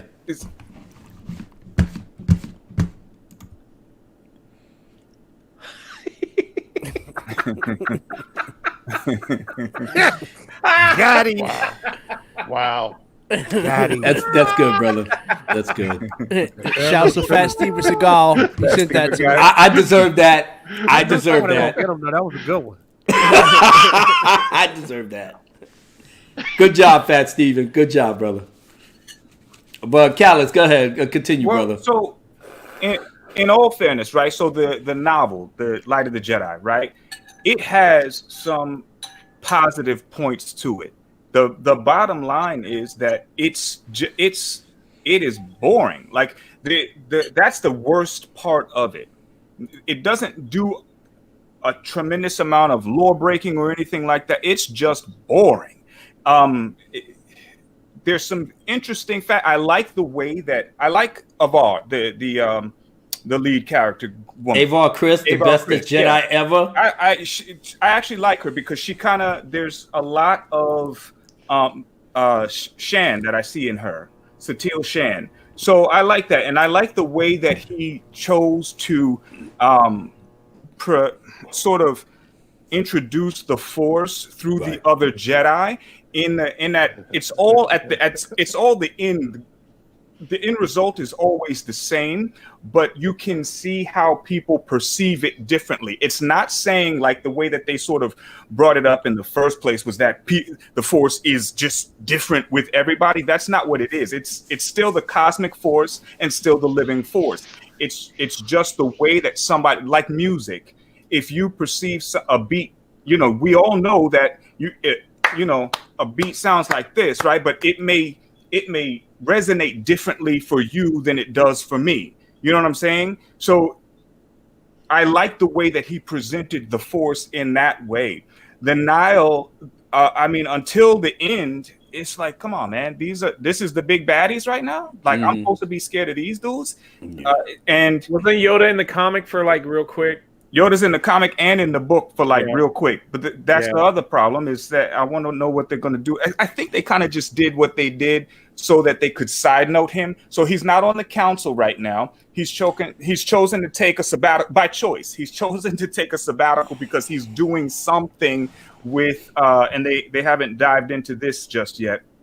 But he's still teaching younglings, and he's off on a mission, and he doesn't feel like he can give the council his best while he's trying to figure out whatever this is. So I think that was just their way of sidelining him so that they could continue to introduce these other characters. And the bottom line is that it's Yoda, Yariel Poof, and Avar Kriss. I can't tell you the name of the rest of the damn Jedi because they're not memorable. That's the problem. Yeah. I know Yariel Poof because he's a prequel. I know Yoda because he's damn Yoda, and Avar because she actually made sense to me. I kind of liked her, right? But I can't. Callus, do they got the dude on there? Callus, do they got the dude? He had like a cool looking lightsaber. It almost looked like a broadsword. Yeah, I don't remember his name. Because they try to make it for real. I cannot remember anybody's name. Even the Wookiee was kind of interesting, but he just kind of fell short. And maybe this is just book one, so maybe as it goes on, they'll be able to dive into them. But that was the problem. There was a lot of promise that just fell short because he got very kind of like I am right now, long-winded. So basically, you got two boring books or whatever. So here's the other one. Now, with the young adult book, if that's just going to kids, it's fine. The problem is when you have somebody that knows lore, that reads it, like I'm reading this book, and listen, and I'm going to just spoil it. You've got nobody gives a shit about that book. Yeah, go ahead. 15-year-old that was made a Jedi Knight. A 15-year-old. I said, what? The fuck? What? And so she's. What is he, Doogie Howser? No, what the fuck is going on? And that was my biggest problem. So as soon as that was said, I'm sitting here waiting for something that this child has done or is doing throughout this book that made her so exceptional, and there was nothing. Everything that she did could have been done from the place of a Padawan, which would have made more sense. And then so that was wait a minute, what's the name of Mary Ellen. It's a something of courage. I don't remember. What's the name of the character? Her name is Vernestra. Okay. Vernestra. Yeah, she's the Mary Ellen, the lead character, right? Okay. Is that the one who slides the saber through the rock? No, those are. So you've got three different stories happening around the same. God Almighty. Around the same tragedy, the Great Jedi Knight. Okay. So from what I heard, that tragedy has something to do with hyperspace, though, right? Correct. All right. Now let me ask you this question. Now, I know you the aficionado when it comes to Star Wars. Keaton Huff with the $5 super chat. I'm okay. Okay. Yeah, Jay, I found you before all the Gina stuff. There you go, brother. So, like when I'm looking at what they're doing, right? It's almost like, and I know this is going into a territory where it's like, okay, we've kind of beat this horse already, but just follow me real quick. So to me, it seems like what they're doing with this Old Republic, the High Republic thing, is they're doing an information dump.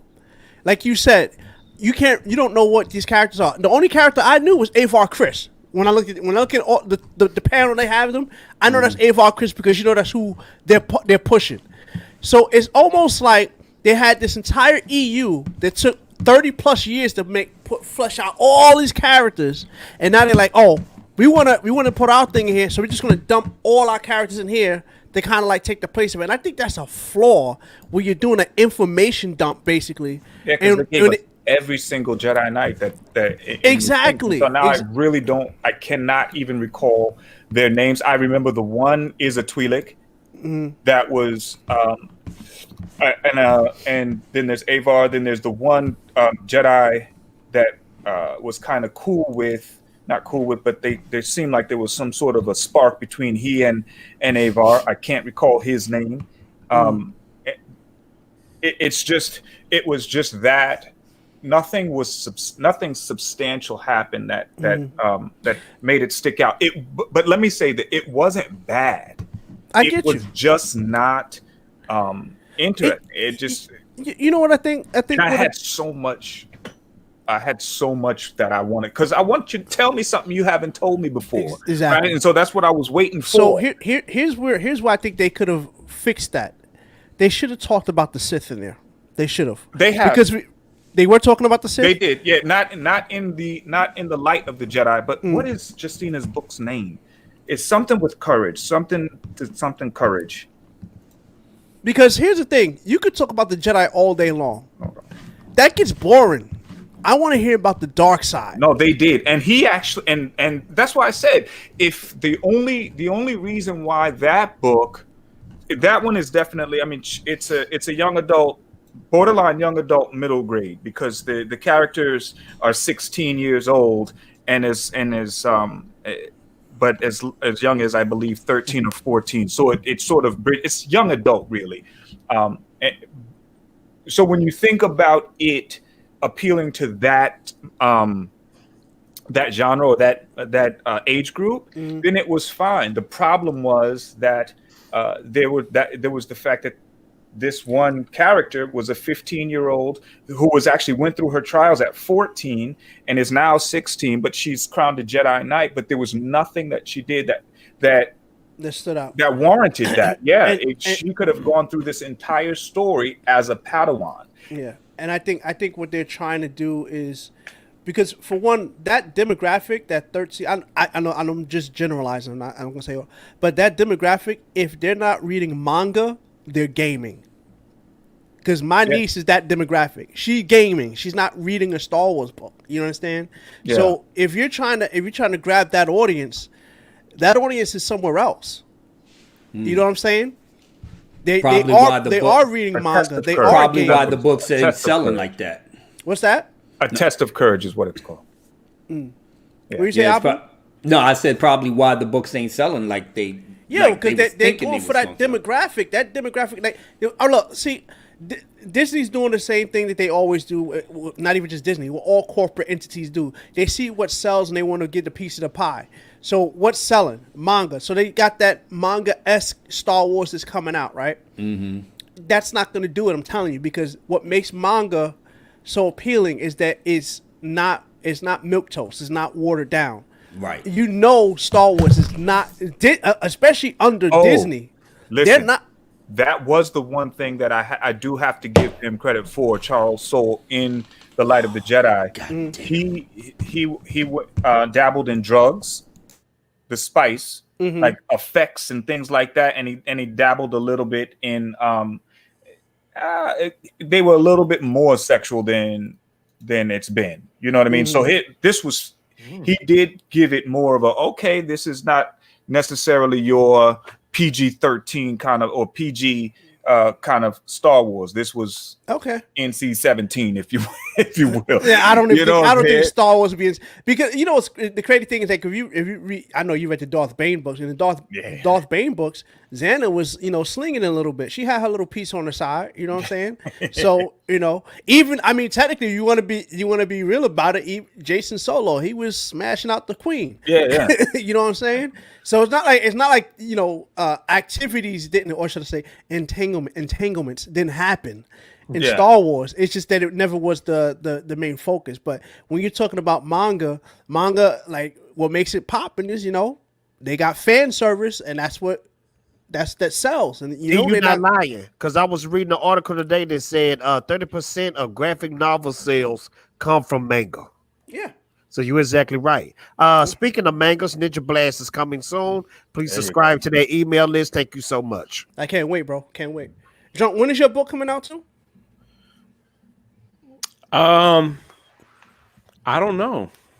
Okay. See, that's the thing with me, John, because I was saying February with me. Now I think I'm gonna push it to March 1st. I just feel better about March 1st. You should wait. Did I tell you guys what happened?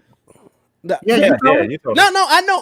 I was just doing that to remind the public. I'm just waiting. That you had a book. That's all I'm saying. Real quick, my book is in the hands of a corporation, and they might buy the rights to it. So I'm just waiting for them to get back to me. I didn't know how it happened. It just happened. One of my test readers know somebody from somewhere, and they asked if they could send it. I had them contact my attorney, and they're like, yeah. So I don't know. I listen. If they come back and say that was cool, but it's not for us, no problem. I'll launch it 2 weeks after that. You're gonna win anyway. So don't worry. Yeah. I'm good. I just want to say this real quick. But you might not see me for a few months if they come back and say, "Here you go, sir." I'll be like, "No problem." Hey guys, I'll be back. Thank you, Governor. And then I'll be like, "Hey guys, come meet me in Jamaica somewhere." All right. Well, yeah, that would be good. Yeah, let me get to the super chats that I missed. Rick Magos. What up, Riff? With the with the $10 super chat. Hail the Dark Council. Wow, that's a lot of awesome on one live stream. Hail Jay, my ninja brother. Thank you, Riff. What up, Riff?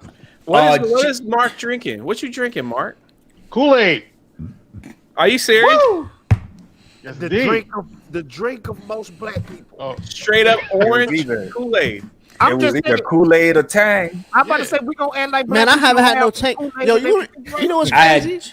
My Oh, sister been trying to pump me up on Tang for a minute. I said, "Yo, I want some Tang now." Is it Well, Tang? I ain't had Tang in a minute. Yo, Tang, yo, you look. You know how we You should got put sugar in it? Tang about this I much don't drink Tang Tang. and then water. I don't drink Well, Tang. my behind just get that. spilt my cranberry mango, and I had to just clean up my drink Tang, carpet. yo.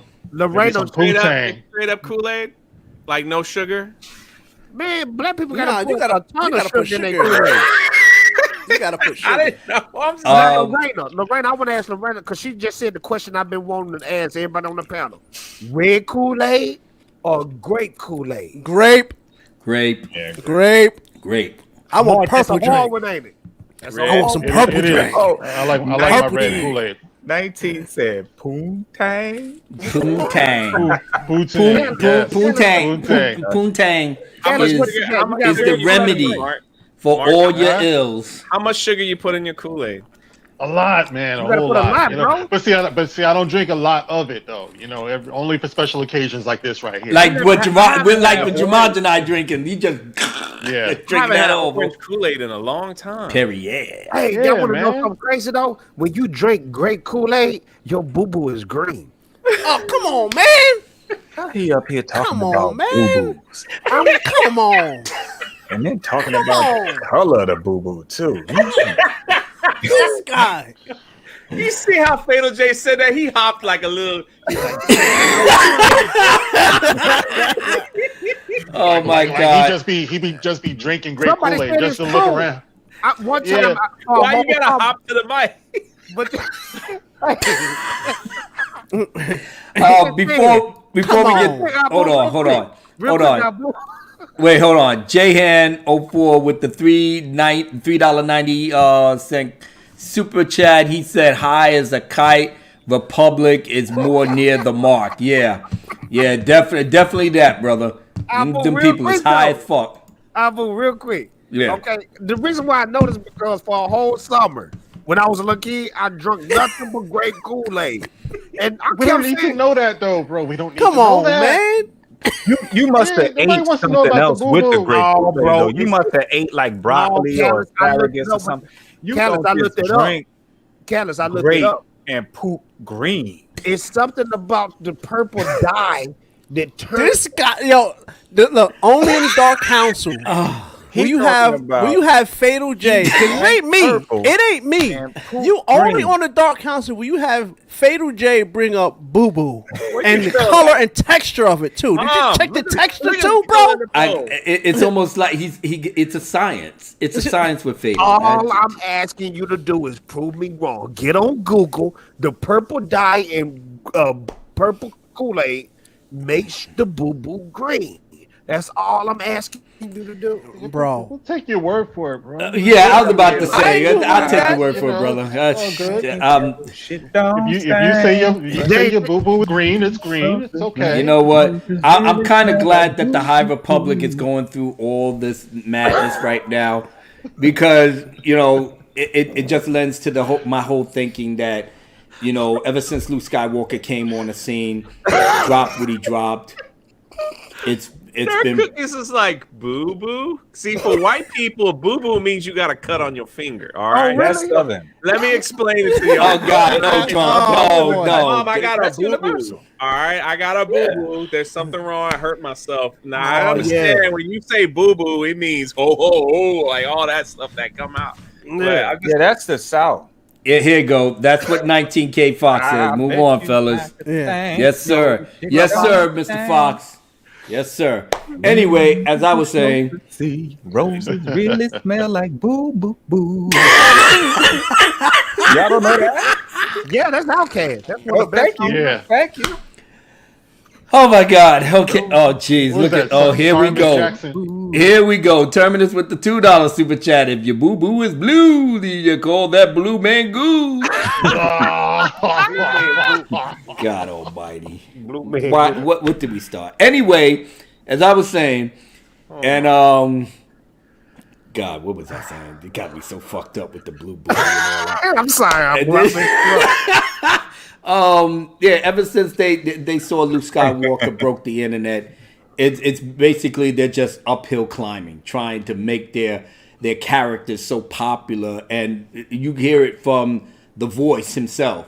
Lord Callis doesn't like boring shit. Okay, you're putting out books and you're making it boring.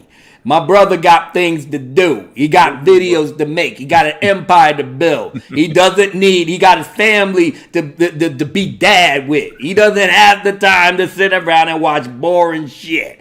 So with that being said, people are not reading your boring shit. They're watching Luke Skywalker on Mandalorian and just thinking about the wonderful ways. And maybe Jon Favreau is going to, how should we say, give the people what they want. What they really wanted to see. Can I ask a question real quick, though? I want to ask this real quick. Callus, so do you think the main focus of the book is just going to be Yoda, Yaddle, and Avar Kriss? It's not going to be about old boy with that dope lightsaber because he had a dope. No, it's centered around these particular Jedi, right? And so it's going to offshoot between the young adults, the actual because Claudia Gray's novel the follow-up is coming in February, right? Which will continue with this after the Great Disaster or I think it's called the Great Disaster, whatever happened. So, and don't get me wrong, the idea of the Nihil, right?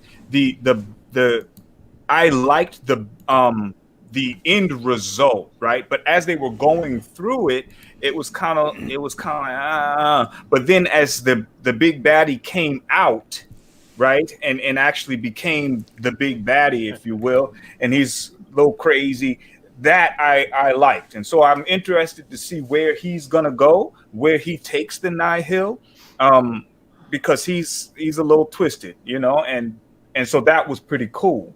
But you have to get there. If you're the type of person that just gets, whether you read or whether you have it read to you, if you get like bored, you don't go back to pick it up, you won't know. And that's the problem. You won't know because it goes in pockets. It's like, okay, this is interesting. Okay, when are we? Okay, all right, we're back to it. All right. Okay. That's kind of what it's like. And so if you put it down, you may not pick it back up. And that's the problem. Like, is this like you wanting to like this thing? Or is no, it like I went in wanting to like it, and it was there's aspects of it that are good, and then my biggest complaint about it is that it was not special, if you will. See, I go to Star Wars. I want to get my mind blown. You know what I mean? Is there any mind blowing going on in here? They're blowing your mind. They're blowing them. They're blowing themselves. That's what they do. They just. It's not. It's. I mean, not, I could get blown. I could get blown somewhere else. I don't have to. I'm just saying. You know what I mean? It's when you go to Star Wars, it's not memorable. It's not like your Thrawn trilogy, your original Thrawn trilogy. It's not like your Bane trilogy. It's not memorable like that. In fact, for example, even in the current canon. The Thrawn books in the current canon, in my opinion, were better. The book, The Sith Lords, which is current canon, was better. I'm just saying, bro. We're lowering the bar for Star Wars at this point. It's supposed to be an event, man. You know? No, it was. It's supposed to transport you to another place entirely. It's they're not doing that. Yeah. If Callus says trash, it's trash. Yeah. And that's a shame. No, but that's a shame because you got one of the leading authorities of lore and Star Wars telling you that your book is not up to par. So it either is or you guys are not equipped of your High Republic staff that when you had that big powwow and you put all those the things on the board of what you want to see in Star Wars. Well, I guess you're giving it to us, but nobody's not buying it. Here comes Luke Skywalker out of the Mandalorian. It just changed everything up. Now you're. One of the other reasons why I'm telling you that all roads lead back to the sequel trilogy is because, and I can't believe I forgot this. Drop it on us, bro. one of the biggest. Should I? Am I about to spoil it? Am I going to spoil my own? Nobody gives a shit about them books, man. So goes one of the biggest. Yeah, I'm gonna do a review. Well, if it's for your review, then don't do it. Then we'll catch on. But damn, you got me all hype. Well, then I'll have to run the door calendar. I gotta find out what the fuck going on. The only time I read the comments is when you speaking about it. I was about to say I don't give a shit about that. If from the actual book, from the Light of the Jedi book, and it's connecting sequel trilogy to Luke Skywalker. But this is what made me believe that. Why, after reading this, I understood why the whole hoopla was about whether or not Kennedy would have been upset about Luke coming back, because we were saying this is the Luke that we wanted, when at the end, and this was happening right before they dropped these novels. And the problem is that these novels are ultimately going to connect back to the sequel trilogy. So now it's like false promises. Okay, but here's the trick. Because of how Luke just came and blew up the game, Cameron Pasha, our brother, deep in the Hollywood trenches, he went on Doomcock's thing, and he kind of like dropped the bomb. What we always thought that some haters may come up here and say, "Oh, there's Kathleen Kennedy's still in charge and she's running things and blah blah blah and this and that." All right, well, but the smart money is that Luke Skywalker is still ruling the roost. Everybody is still talking about it. Nobody is not talking about High Republic. Your books, your novels, your little cheesy ass drawings, none of it. And then now that we got the books out, now you got them all 50, 35, 40% off, trying your best to sell this piece of shit. Then you got, the authors that don't know how to fucking law or lightsabers go. And then you got other authors chain blocking people because somebody brought you up to task with all your nonsense. The one, man, you gotta say it, man. The one Jedi, the 15-year-old, the one that's the Jedi Knight at 15, she made her the alterations to her lightsaber to be a light whip. Oh God! Are you trying to do the Gitney thing? Is that what you trying to do? God Almighty! If you're gonna rob from the EU, that's Star Wars. But it was just the fact that she was mechanically capable of doing it. But Callus, I'm not hearing that. You ripped that shit off. You ripped that shit off from Darth Bane. Let's call it for what it is. You ripped that shit off. And nobody's not stupid. Nobody's not gonna fall for that dumbass trick. But that's from Lumaya. Lumaya had it first. Lumia. But it's still the original EU under George Lucas. Yeah. So my God, man, if you're gonna fucking rip them off, man, just use some of it. That was the other thing that they did do well. They did talk about the Sith. They did, which was cool to see that they did bring the old Republic. They made mentions of the Sith Wars. They made mentions of the Night Sisters, and Alia, who was the Jedi that was actually banished, and she's the one that actually created. It was because of her birth line. I mean, that the Night Sisters exist, but. Because they were really the Singing Mountain clan, and then the ones that chose to do the dark side became the Night Sisters. But I digress. I do have a video about that. But anyway, hey, real quick, big shout to my brother, because he got me Jedi Fallen Order, because you mentioned the Night Sisters, and I'm actually on Dathomir right now. So, because I was not buying that game, I was never gonna buy that game, but my brother bought it for me, and I will say, it's an okay game. Bro, I tried to tell you that. Yeah, drunk was knee deep. Yeah, but I wasn't. I wasn't buying it. That's the part you don't understand. I wasn't gonna buy it. I wasn't gonna buy it either, but I was enjoying Drunk playing on it. He was actually doing his thing. I was like, oh, okay. I got my double bladed lightsaber right now, so I'm kind of hyped up. Oh, you badass now. Fat Steven Seagal beat up Ryan Johnson with the $2 super chat. Getting blown with your host, the gospel. #ShopVac. Yeah. ShopVac. ShopVac. That's like Spaceballs. Suck. Jane Theory with the $5 super chat or the super sticker. Can't wait to see what it is. I just feel like you went through all of that Oh, Terminus with the $2. See, you in this goddamn boo-boo shit. Terminus with the $2 super chat. If your boo-boo is green. Oh, I fucked it up. All right, one more time. If your boo-boo is green, you're the Green Lantern. Yeah, the Green Lantern. Oh God, Terminus, your stuff is on point most of the time, but yeah, it's okay. Anyway, thank you so much, my brother, right? For the $2. Yeah, super chat. Yeah, that's in the. So, I just feel like Callus, you saw the new timeline. Yeah. So you see what you're saying. It does connect right back to you know. Oh yeah, that's they're clearly trying to dabble or try to keep us just from my perspective, they're trying to stay in this world as far away from the sequel trilogy, but they're not going to say that it doesn't exist, right? And they want to live in this world to try to reconnect with fans, give us things like the Luke Skywalker, give us things like the High Republic, to introduce new characters and bring on new Star Wars fans, to maybe let you forget about what happened or what the shit show that the sequel trilogy was, and then bring us back to that point years to come. You know, I don't think that they will ever completely write that off. I think it will live on the side here, and they're just not going to address it, but it still exists. Well, and they're going to take the time to build out these time periods that even EU fans enjoyed.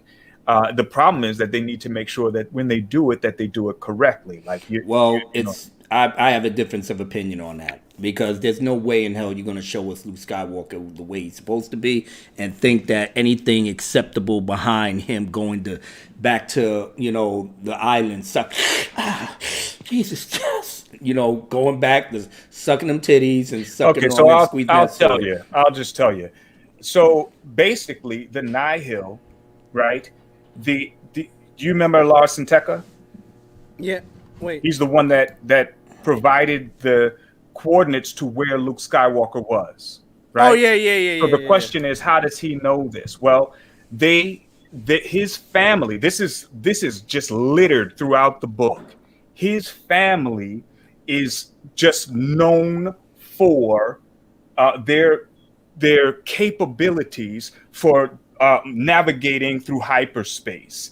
It's throughout the entire book. They talk about this. So the Nihil, the leading bad guy, he's called the Eye, right? It was the father, and now it's Martian Ro is the son, right? But come to find out, the reason why Martian Ro knows what he knows is because they have captured or have had captured the great grandmother, I don't know, the daughter, whatever from this time period is, San Tekka, the woman. And she's the one who's actually providing these hyperspace routes for Martian Ro to provide to the Nihil. Okay. So the bottom line is that the San Tekkas are becoming an intricate part of the story.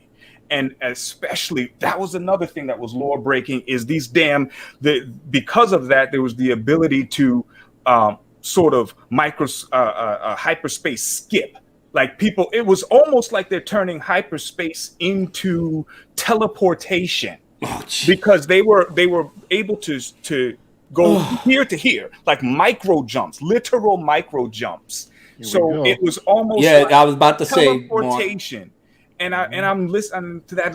You call it something else. You can't call that hyperspace, because you cannot go from here to here with hyperspace. That's teleportation. So don't ruin it and call it hyperspace. So anyway, the San Tekkas, they are just intertwined, just woven throughout this whole story, and that's going to connect us to Luke Skywalker, because they never tell us how San Tekka ends up with that information, but it's his family. And in the comics, in the Kylo Ren comics, they also they show you San Tekka with Luke Skywalker as he's finding this High Republic depot where they find where they find the masks. Where I mean, not the masks, but the Ren. The Ren find them, and that's where they first fight the Knights of Ren. Is in that High Republic temple, if you will. Mm-hmm. So they're connecting all of those dots, and that's the biggest one. Was the fact that the Santekas are that much more important to the story, but especially to hyperspace jumping. Well, all of that aside, I can understand why they're doing it, because they're under Kathleen Kennedy's umbrella. You know, if anything, she's going to try to push this shit until she can't push it no more, because the word is already out that Luke Skywalker is changing the way that they're going to do their shows and the lore as it stands. As far as the Favreau and Filoni camp, they got their own plans with Luke Skywalker to kind of like put that secret trilogy to bed where it belongs. To change the trajectory that you're not going to have Luke going to be on that island sucking on that soy. But the two camps are split, you know. And, you know, our brother Cameron, you know, shout out to Cameron Pasha. He mentioned this on Dukak's live stream, and then and then their sources that's in the camp that's around these people. They already said, man, it's like, listen, it's no going back. Luke Skywalker is not going to be sucking on that soy as far as Jon Favreau is concerned. Whatever is going to happen in these shows, they're going to do their own little connected dots. So it's like two separate branches of Lucasfilm trying to do what they want to do. Yeah, it's not really helping us, though. It's not really helping us. They'll give us more of what we've been looking for without completely disowning the sequel trilogy. The sequel trilogy will exist. It just won't be mentioned. It's the stepchild over here that nobody talks to or talks about until later down the line, and when they have to reconnect, if they have to reconnect those. If they're smart, they just well, like you said, they're going to have to pretend it don't exist. But at least in Kathleen Kennedy's little faction, they're going to keep this shit going, because her embarrassment and how everything in terms of how you perceive Luke Skywalker and what his role is has just exposed her. So, you know, people keep talking about, well, she wasn't fired, and all y'all fandom menace kids were sitting up there years on end saying she's going to get fired. You know, the ironic part is that nobody fucking wanted her job. And then on top of that, the fact that she is there, the irony of it is that now she even wished she was fired because she's been exposed. She's a fraud. Everything that she's done has been undone by Jon Favreau, and they're making money behind that. So what do you think Kennedy's bosses is going to say? You don't touch them. You leave them alone. So my thing is like this here. So even let's just say that let's say it wasn't a kind of split. At some point, she's going to leave. At some point. Might not be this year, even though I know her contract was supposed to be up 2021. Mm-hmm. But who knows if she's going to renew the contract. But if she leaves, I'm just thinking, what's going to happen to all that nonsense she was doing? And they can do the same thing they did to George. They can do the same thing they did to George. Oh, yeah. Kathleen Kennedy stuff. Yeah, throw that away. Yeah. That's how Disney roll. That's how they roll. She's already failed. She's already failed because she never in a million years wanted to bring Luke Skywalker back, especially not in that form. You know, so you got Luke Skywalker, and the question now of what is going to happen between Luke Skywalker and Grogu. Mm-hmm. Yes. You know? Because like Baby Yoda is popular. This is a major thing, because where Grogu goes, of course, the Mandalorian goes, you know what I mean? So now you have all of these extra new pieces on the board that weren't there before. Mm-hmm. So what you're saying, Abu, is absolutely right. How does this connect? You know, I know they wanted to connect to Jake Skywalker, but you got to do a lot of acrobatics in order to get that. And they're not going to do that. They're not going to do that. You see that response to Luke Skywalker? Remember, So this is 5 years after Return of the Jedi, 9 years after A New Hope, right? So we've got another 20 years until, another 25 years until Jake Skywalker. I'll stop you right there. Stop you right there. Ain't nobody is going to buy nothing behind the path to Jake. So they've got a lot of room to work with right now. I'm just saying, don't just keep your eyes open. That's all. Yeah. Because as I'm reading this, all roads, as I'm reading what's being presented to me, yes, and this is somebody who loved The Mandalorian, not just the Luke Skywalker episode, but I love the seasons, both seasons. So me too. I didn't give it a good season. It was just too up and down for me. Man, I give both of them a 10 out of 10, and I don't care. Yeah, it's all good. The point is simply that, yes, this was a great moment, but is it just a moment? That's what we have to keep. Keep that in mind. I kept it in a moment for myself personally, but I'm telling you right now, as a businessman, you got to look at yourself as a CEO. Why am I going to go through all of this shit? Have the internet blow up? Have people rush to Disney Plus just to see this man, because we already know what happened with him sucking on that soy in that island. We have to remember also, as business people, that those movies made money. No, they made money off of a false pretense. But they still made money. This is yes, business. And then what happened to the fallout? Publicly traded company, right? That speaks from the streets, right? Fine. The streets are what speak for them. And the bottom line is the streets said this made money. Guess what happened? Guess what happened? After they made their... I'm not your enemy. I'm not your enemy, bro. Yeah, you didn't make his. But Callis, can we agree that it didn't make the money that it was supposed to make? It did not make the money that it was. Okay, remember they wanted to have a new movie every other year. Just keep in mind that just because this happened does not mean that it's going to erase that the plan is to completely erase the sequel trilogy. That's all I'm saying. I'm saying I believe that it's going to sit in the canon as it is. Maybe they do choose to use the world between worlds, or maybe they do retcon it, or maybe but from how I'm visualizing it, they're going to live in, it's going to exist. They're going to live in the world around it and not have to touch it yet. Right They're on. going to continue to build upon what they want to build, and then eventually it's going to touch that again. Callis, you're right. They're going to play both fields. Bro. Yeah, they got to recoup, like Drunk was saying. They got to recoup 6 years. I mean, they're not planning to make money for 6 years, right? So they got to recoup their money. Why would they go and jump back into that dumpster fire now? No, they're not going to do that. They're going to figure out how to make money over the course of these 6 years, and then they can do what they want to do. Problem is, people like myself got long memories. People like myself is not going to tell other people, stop fucking with that High Republic. That's a no-no. That's a no-no. They not making no money. You tell them why they shouldn't be making no money. See, the pronouns and the vowels, they'll spend their money on that shit until the next hot thing comes up. They're not gonna... you don't even like the fucking books.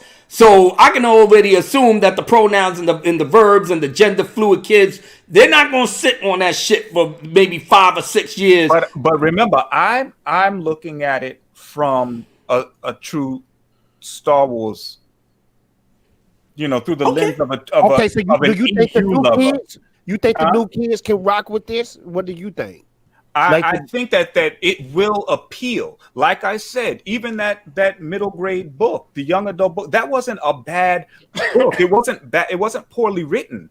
It was. It had a lot of. It had a lot of the Sith talk in it. They mentioned the Night Sisters. They mentioned they had the creation of the light whip. The reason why it was problematic for me was because it started out with a 15-year-old Jedi Knight. So automatically I'm off put. But that's not the case for everybody. Right. Not everybody's going to see it like that. And so you'll have people who will just look at that, take it for what it is, and enjoy it. And so as a read, it's a fine read for a young adult novel. So I don't want to confuse those two. It was problematic for me because we have a 15-year-old Jedi Knight that was no reason for her to be that when she did everything that she did in that book could have been done by a Padawan. By a Padawan. And you would not have disrupted the lore, if you will. And there was no reason to make a 15-year-old because how is she going to be a protege? And then you have a chosen one that is not couldn't be a Jedi Knight at 15 years old.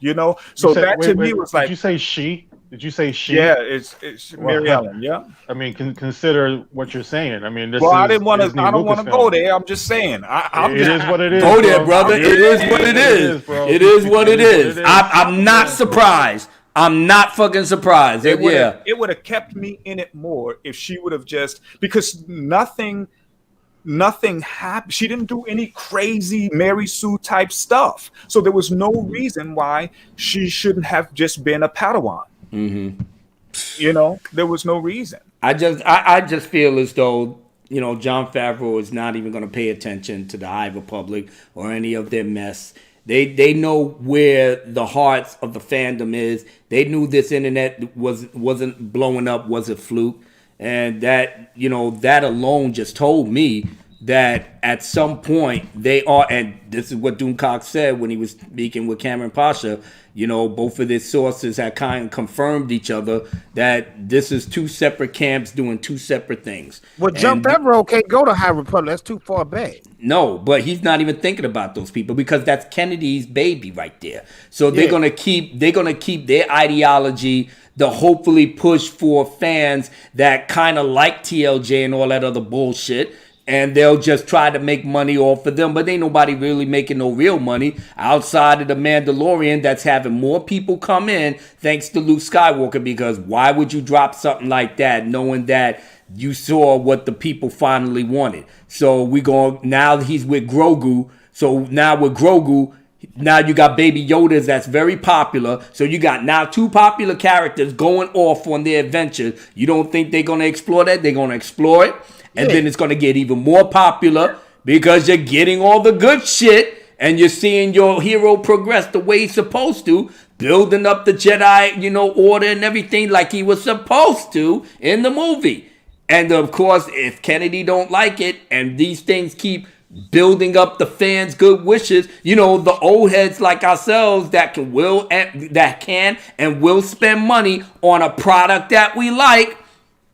Remember, you ain't getting money for the next 6 years, so you might as well ride the wave of goodwill. Jon Favreau knows what's up. Unfortunately, with the High Republic and everything they doing with these books, it's already ass backwards. But as it stands, they want to keep the sequel trilogy alive. Go right ahead. The actors don't even fucking talk about that shit no more. They was in it.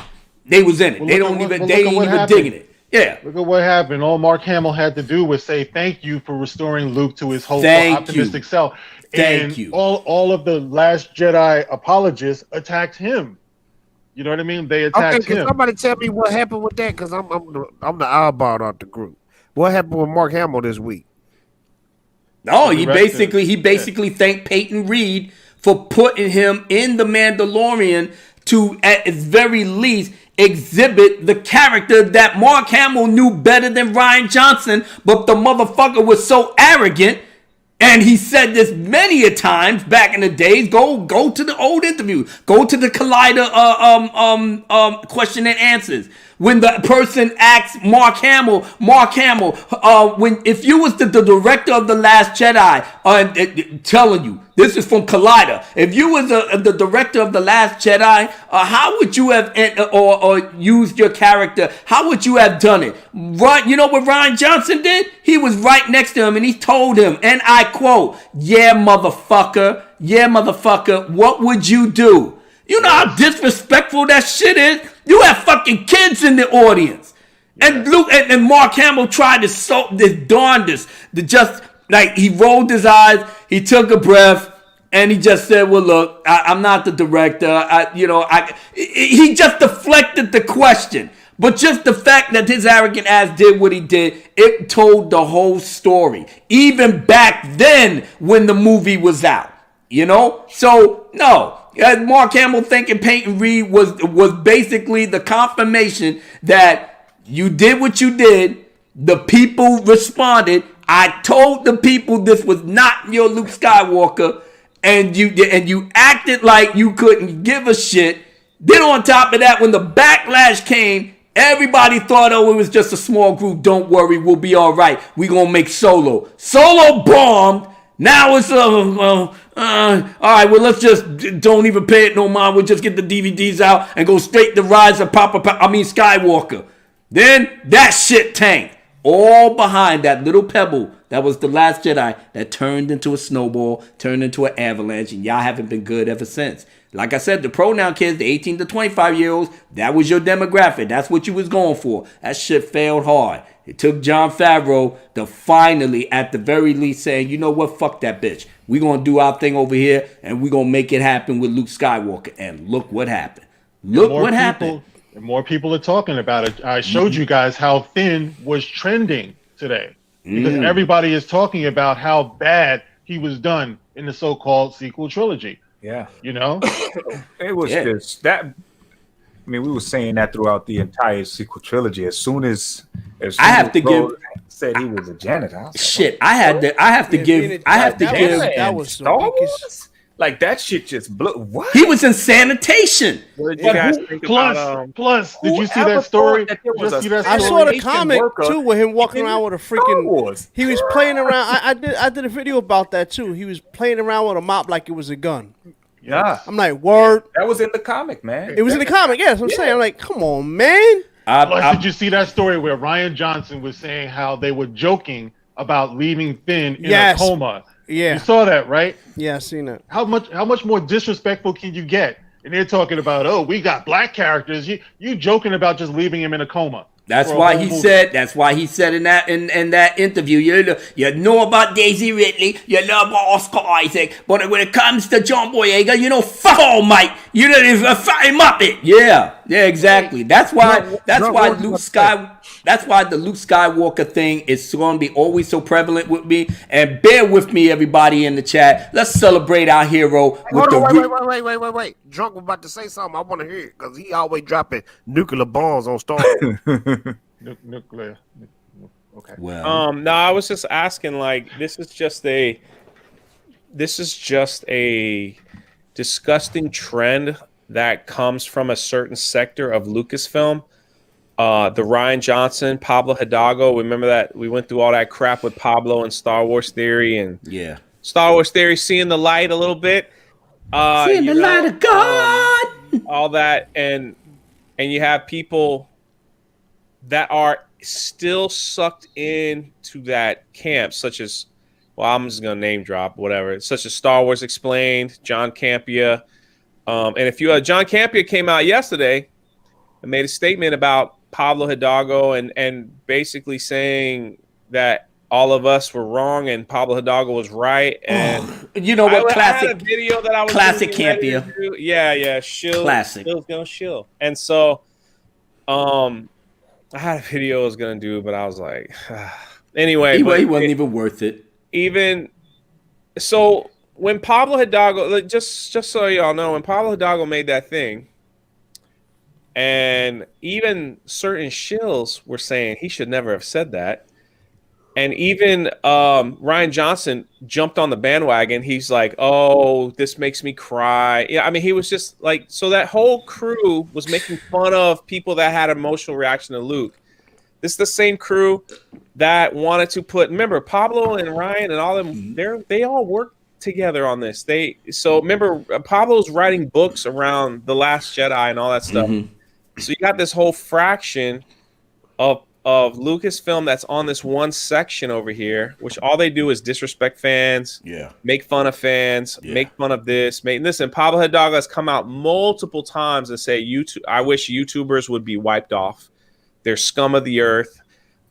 He posted pictures. Wait a minute, Ryan said that, or Pablo? Pablo, before he scrapped his Twitter, he had a picture where he was like, this is a YouTuber, and it was a picture of a tick biting biting someone's arm or something.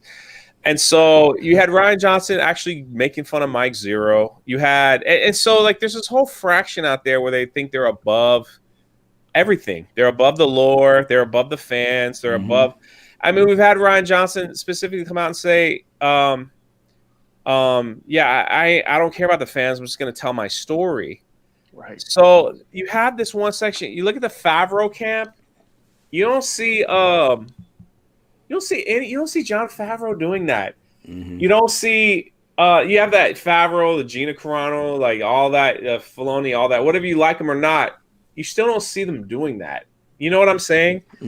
Whether you like their product or not. And so now the High Republic comes out, and the High Republic is part of this camp that's over here. Yeah. That trashes fans. That does all that stuff. And so it's like, and you have a person in charge who cannot control it. Listen, I will give credit where credit's due. Whatever you could like or hate Star Wars Theory, whatever. But he did get something. Whether it's real or fake, that none of us ever got. He got an apology from Pablo Hidalgo and Lucasfilm. He got a written apology sent to him from Lucasfilm and Pablo Hidalgo, right? Because it was a bad look. And if you come out and defend Pablo and say, "Oh, he's just joking," if he was just joking, there would be no apology. I'm sorry. Yep. Whether it was a corporate one or not, whether it's fake or whatever, he still got one. So there is definitely a section, and this is the best part. This is the best part. I was live with Jeremy, and that whole thread that Pablo was making fun of Star Wars Theory, Ryan Johnson was in the thread because he's not blocked me yet. And I'm watching. We start talking about it again on the live stream. I go, yeah. I was like, Theory, Ryan Johnson's in that thread talking. I go back. I'm not kidding. Ryan Johnson deleted all those tweets in that thread. I looked. Man, I went offline to look. I went on my burner account and looked. I was like, we just showed them. Showed them, and then they're gone. I was like, so I was asking Itchy Bach. I was like, you got him? Did you get him? He was like, no, I couldn't get him. I was like, oh my God, it was glorious. Hey. And so I'm sitting here like, there's this whole fraction of Lucasfilm that they laugh at us. They laugh at the fact that we like Luke. They laugh at the fact that we like these characters. They laugh at all this stuff. Faction. Yeah. You know what I'm saying? Everybody's correcting me in the chat. I'm from Florida. That's how we talk.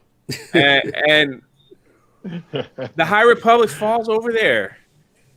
And it's a reason why that stuff is not successful. But then they're going to burn the money from the successful stuff and put it over on the unsuccessful stuff because now they got money to make. It's so crazy to me to see, like, people need to open their eyes. And then they talk about there's a civil war. Now, listen, I don't believe there's a civil war. I believe it's these people are doing their thing, just like Abu Naf said. And these people are doing their thing. But I will say this. These people are losing. They're giving apologies. Their stuff isn't selling. They don't know what else to do. They're blocking everyone on Twitter. They're having a hard time. While these people, listen, I try my best not to bring her name up, but for some reason I'm connected to her. You have Gina Carano coming on YouTube channels. She just didn't come on mine. She went on a couple others. You have all these people talking, and listen, they all got different things. You have Mark Hamill coming out and saying, I appreciate you making Luke a hero again. And everyone from this fraction are telling them to shut the hell up, right? It's crazy when you think about what's going on. And in the middle, you have Kennedy, who cannot control this dumpster fire that she has put together. And it's unbelievable what is going on in that company. It is unbelievable. Now, here's a crazy thing. If you live in Florida, Lucasfilm just built a big old studio over here where they're going to bring, I don't know if they're bringing Mandalorian or they're bringing that other bull crap, but they're coming over to film stuff over here because of the restriction. There's really not that many restrictions here in Florida like there's in California. So, I mean, thank you, Lorena. Thank you. She's making fun of me. There are people in Florida who know the difference between fraction and faction. Hey, don't worry, buddy. I had a good point, and y'all stuck on that. They talk about my speech all the time. God dang. Forget it. I'm not talking no more. All right. You live and proof. They talk about how I say stuff. But that's what I'm saying is it's right there in front of us. Yeah. The two fractions. Well, there is a fraction that was. But the faction of Jon Favreau was winning. Jon Favreau was winning all day, every day. If you look at it like the fact that it was fractured eardrums, then you have a point because it was sort of. That's what I was looking at. It like you had fractured. film, and it's cracked into two. Yeah, so now it's fractured. See, Good job, Callis. Good job, Callis. Good job. Oh man, I love this crew. I absolutely love my brothers. But I thank Jon Favreau forever for giving back us our hero. And Rian Johnson couldn't stand that shit like a motherfucker. Yeah, y'all know. Y'all know what it is. I love my life. I'm gonna do it like this, man. Come on. Luke Skywalker back, raising the roof. Snatched up your boy Grogu to teach the youth the tenets of compassion, justice, and truth. Go hard on these haters, make them all call the truth. Luke Skywalker came like the hand of God. Green lightsaber had us all in awe. Our hero that we loved for 40 years held it down, had Moff Gideon in fear. Bo-Katan saw Luke walking down the hall in total command. He gon' give his all. Grogu gave the shout out, he heard the call, making sure that no one under him will fall. He be damned if he let someone that he loves die. That's why when we saw him we had tears in our eyes, cause we know what he is and how we gon' ride. Luke Skywalker's back and it's a pleasant surprise. Oh yeah. Don't front on the man, baby. Check it out. You wanna see your hero one more time? You wanna see Luke Skywalker shine? You wanna see him go strut his stuff? Feels good he's here for us. You wanna see your hero one more time? You wanna see Luke Skywalker shine? You wanna see him go strut his stuff? It feels good cause he's here for us, so let's go. The Force will be with you, always. You know that's right. The Force will be with you, always. Yeah, he's a hero to us all, despite our faults. To never get up and go stay the course. He believed that his father could be redeemed. The worst villain that the galaxy ever seen. He defied a Sith Lord to save his friends. He said he was a Jedi until his end. He fulfilled his destiny, saved the galaxy, passed on what he learned for you to succeed. We built the order to make Yoda proud, and Obi-Wan Kenobi, cause that was his vow. To teach wisdom and compassion for life, to resist the darkness of envy and strife. He even took an enemy of his as his wife. She first tried to kill him, now she spends her life with Luke Skywalker, the man of a dream. Another wicked soul that has been redeemed. You wanna see your hero one more time? You wanna see Luke Skywalker shine? You wanna see him go strut his stuff? It feels good that he's here for us. Wanna see your hero one more time? Wanna see Luke Skywalker shine? He's optimistic and never gives up. Yeah, you know what's up, so let's go. The Force will be with you, always. Obi-Wan Kenobi said it. The Force will be with you, always. He's always optimistic and never gives up. Always for his friends who gotten stuck. What would they did that is damn or crime? Didn't give a chance for him to truly go shine. I want to feel like a little boy again, seeing my hero so I can go and pretend to be like him and fight for what's right, so I could go to bed feeling good every night. So what's wrong with having something like that for real? Why can't we have something that we truly feel that's good for us in every way, shape, and form? A hero that you're proud to show your firstborn. A timeless character we won't see again in our lifetime. This is truly the end. So let's all go back into our mind to a world where we know our hero can shine. You wanna see your hero one more time? You wanna see Luke Skywalker shine? You wanna see him go strut his stuff? It feels good that he's here for us. You wanna see your hero one more time? You wanna see Luke Skywalker shine? You wanna see him go strut his stuff? Feels good that he's here for us, so let's go. The Force will be with you, always. Hold it down. The Force will be with you, always. Up in the screen like perfect. Thank you, Mark Hamill, for being my dude. Thank you, Mark Hamill, for all that you do. For the Star Wars fandom that you love. We'll never forget how you thought of us. We did what we could to keep it alive. We did what we could to never let it die. Then Jon Favreau say, yo, give me a try. I'ma give you something good that you can't deny. I know Kennedy be spitting out all them lies. I know Rian Johnson is the one you despise. I know Filoni kept Ahsoka alive. Gave her a spin-off so she won't outdie. I know a long-time fans was so hurt seeing our child hero in the dirt. Looking broken down, homeless and out of work. Drinking soy, squeezing titties at the alien squirt. This is unacceptable, gonna make that change. For Luke Skywalker, put respect in his name. Hard to bring him back, tell the SD fuck you. Bring him in the Mandalorian season 2. Put him in the end, yeah, that'll be cool. So everyone can see what he's supposed to do. We all know what we were supposed to get. Internet erupted, it got the haters so vexed. They were scared half to death for what would come next. But let us have this moment that we won't forget. Seeing Luke Skywalker be the hero he is, beloved by all men, women, and kids. You wanna see your hero one more time?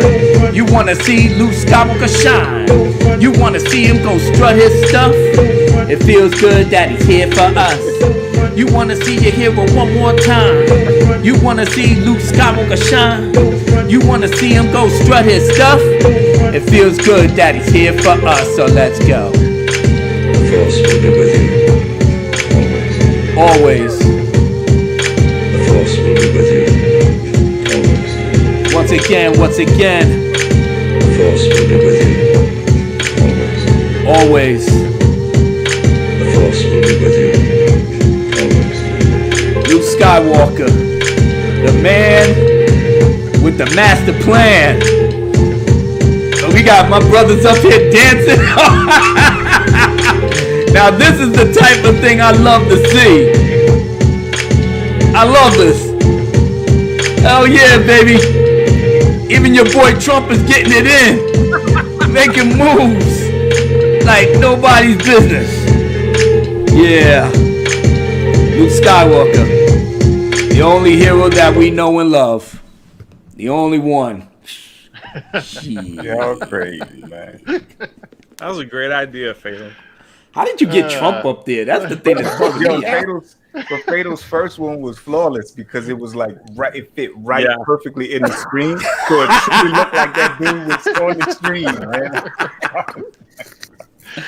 Holy shit! Well, Trump is already on his last hurrah, so you know how that goes. Oh yeah, he out of there. Yeah, we'll be right back after these commercial messages. Don't go away. This is gonna be great. Yo, check this out. To the people from the front, the back, the arms clap. To the people from the back, front, yo, check this out.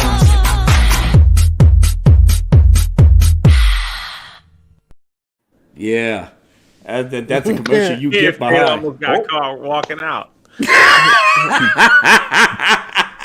Look at you, Fatal. You was trying to sneak out of here. I was, man. I ain't gonna even lie to you. Shit. I know I probably, let me see if I missed any super chats. Just sitting up here giving Luke Skywalker the love that he deserves. Oh, real quick. Yeah, Tugs and Dr. Dre. Did y'all see Dr. Dre was in his studio chilling and people think he might have pulled a fast one on everybody? What? Comic chat. Oh, is that just... That Tug Life with the $5 super chat. Love you guys. Love you too, Queen. Thank you so much for hanging out with us tonight. Tugs is now drunk. Correct me if I'm wrong. She over Park Hoppins too. Park hopping. Okay. Shout out to Tugs. Comic chat with the $2.99. I still need to subscribe to y'all, man. I ain't subscribed to y'all yet. Comment chat with the $2.99 super chat. What up, Dark Council? Just speaking. Good show. Thank you, brother. Oh, what's up, Danny? Thank you for coming through. Yeah. Salute. What's up, Danny? Lord have mercy. Your mom's not away from his mic. You hear, "What's up, Danny?" Yeah. Oh man. I'm still happy now. With what I got. You know, because like I said, I'm staying in the moment. I still rewatch that scene. It never gets old. You said it right though, bro. Stay in the moment, bro. Yeah. Every time I watch that scene, I tear up You miss a lot of elements. too. But we were so focused on Luke, you missed a lot of cold elements to it. You saw Din Djarin giving up his son, eyes full of tears. Then he look at Cara Dune, her eyes full of tears because she know how he feeling about giving his son away. That was a powerful scene from John Favreau. You know, if it wasn't for Drunk actually making that father-son connection, I would not have gotten it. So now with him saying what he said, now I looked at that scene with different lenses. Unfortunately, it doesn't affect me the way seeing my hero is, but I get it. I get it. He formed that attachment with Grogu. And Grogu, that hit hard though. That hit hard because when they show Cara Dune was shedding tears for him for giving up his son, bro. That was some powerful stuff, man. That was a powerful thing, man.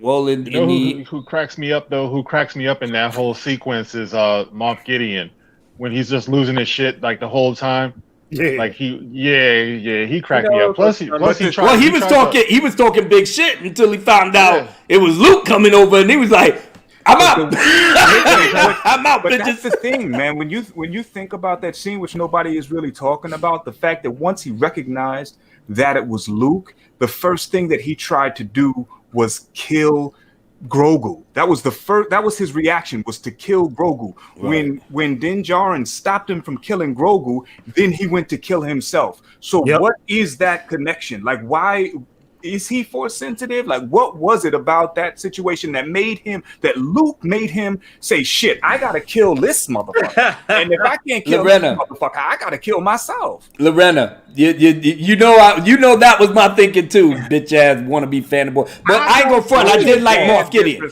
I did like Moff Gideon. He was a fanboy though. Come on, he needed better costume design. That was the problem. Okay, yeah, that's true. Yeah. That's true. Even had the little dots and stuff to make you think it's a Darth Vader costume. I give you the costume, but everything else, Moff Gideon is original and dope on his own. I know. I like Moff Gideon as a character. I did. But, he kind of fell off on that last episode, though. I'm just being real. Also, Vader's costume was created by Sidious, and it was created to mimic the assassin droids, to bring fear to his enemies, to anybody that he sent to kill, who he sent Darth Vader to kill. Right. So does that speak to Moff Gideon's uniform? Okay. You understand? Yeah. Because that wasn't Darth Vader, that wasn't Anakin's design, that was Sidious's design. Okay. You know what I'm saying? And this is Moff Gideon.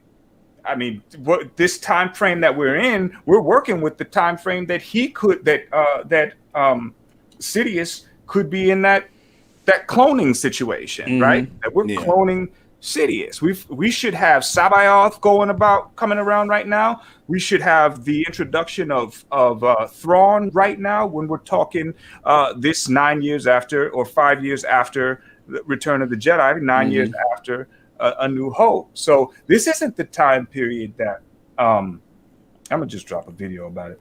But there's a lot going on during this time period with respect to the Empire and the Imperial resurgence. That's probably why they're sticking with this time period, because it's still fertile ground where you can have stormtroopers and have people, you know what I'm saying, relive the good old days when you had that element in your Star Wars that makes sense. The First Order doesn't make no fucking sense whatsoever. And that's where the fan service comes into play, because during this time period is so much going on where you have Lumia.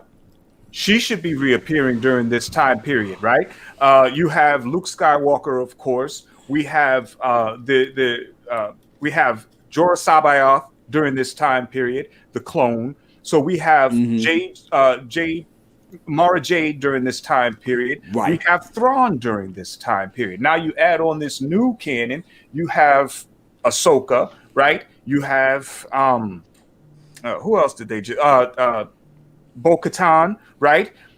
there's a lot that they can play with right now to interweave between both this canon and the EU that can keep people intrigued and looking for what's to come over the next 6 years before they get back into the sequel trilogy. And they're gonna fuck it up. So don't do that. Don't do that, kids. Don't do that. Just go through the period and then grab a book. Grab a EU George Lucas EU book. That is your salvation. Everything else from the Disney camp is garbage. Take it from Lord Callis. Even he said it was garbage. The only thing that I'm slightly it was garbage. Oh, I'm sorry. I didn't want to put words in my brother's mouth. I had the feeling that I was listening to Lord Callis saying this shit was garbage, but he didn't actually say it. Special. Yeah. So I'll say this: I need more. I know you said they got Sith, but I want to see how they wrap up because, like you said, the Old Republic. No, I keep saying old. The High Republic is supposed to lead into the Acolyte, and I'm almost certain that Acolyte is going to be female Sith. Yeah, probably. Which is fine. I'm totally fine because you want me to tell you something? No. I said it before. The big Sith bad not in the the trilogy should have been a female, so Rey would have had an actual fight. That would have been fine, but still, you're not supposed to have Sith in that time period. You fucking idiot! No, because you the have to have Sith. No, Sith exists. You have to have Sith. They're there. No, I'm talking about the real Sith from Darth Bane's line. They are there though. They have to be there because they're still growing. Listen, they have their underground network. They have their underground network. They have to be there. No, I get that. I'm just saying, do not have no Jedi get with them, knowing that the Phantom Menace. No, they can. They have to be dead. They have to die. Let me tell y'all something. I got the Jedi. If the Jedi interact with any of the Sith before the Phantom Menace, they have to die. It's a death sentence. Okay, real quick though, I got some big news to tell. That's the only way they could do it. Phantom Menace was explicit in how they categorized the Sith was gone for a millennium. They did not believe that they would return, because if that was the case, Yoda would have known, Yara Poof, Sissy and Teen, even Yaddle would have known that shit was going down. They're that powerful. Even Yoda was sitting up here like, two there are. But before Darth Maul got ice, they still was undecided. Once they saw Darth Maul for the first time, now the Jedi are aware as an entity that the Sith is back. Before that was only a rumor. Now you got High Republic running around here fucking fighting Sith like it was nobody's business. They going around the corner. Here goes Sith. So how are they going to fucking explain? Because, as you said, Damaj and I, they got to die. So every single person that sees a Sith has to die in that. Well, then again, with the books, you're writing it, but everybody knows it's a foregone conclusion. They're going to have to get killed. Because if you go against, because you're not supposed to contradict the movies. Once you start contradicting the movies, it's a wrap. So you know what? I say big fuck you for anybody that's fucking around with George's movie. I know y'all trying to wait until he passed away, God forbid, before you start fucking with the movies. I swear to God, Fatal, it's almost like you Nostradamus, man. You almost like it's like they're waiting for that shit. It doesn't have to so you still have the rule of two, right? So that's Darth Bane's Sith, right? Now you have to. That's the true Sith. Yeah, but you have to remember. So Darth Cognis, right, who was the Iktavi. That was Darth Xana's apprentice. Right? So when Xana died, Darth Cognis continued the lineage. She took on Darth Millennial. Darth Millennial did not believe in the rule of two. Darth Millennial believed in Lord Khan's rule that they should rule as more than as a brotherhood. So he left. Cognis was not able to kill him. So Darth Millennial went on to create his own sect. Mm-hmm. Okay, so there are other Force users out now.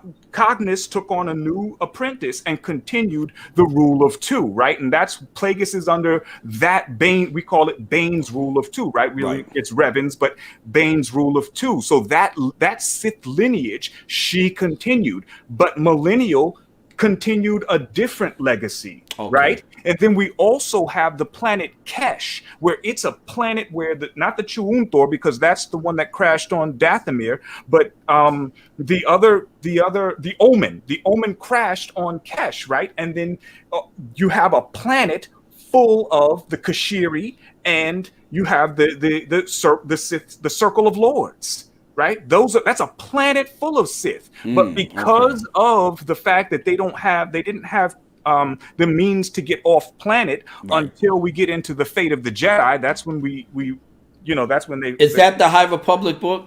No, that's at the EU. Oh, okay. Right. EU. So you're talking about the Lost Tribe. Yeah, the Lost Tribe. Oh, I see. Okay. The Lost Tribe is there too. They exist. These people exist right now during this time period. So we have Sith. We just don't have the rule of two that's prominent, right? So so Yoda has not seen or the Jedi have not felt them, but they are in fact out there. They're there and they're building their network. So hey, y'all listen real quick. They said, "What's up?" Listen up. When I say ninja, you say what? Vanish. So what I was going to say was. This is supposed to be what, like maybe 100 years? What do you say? It's 200 years. No, but the acolyte. It's supposed to be how far back? It's supposed to be on it right at the end of.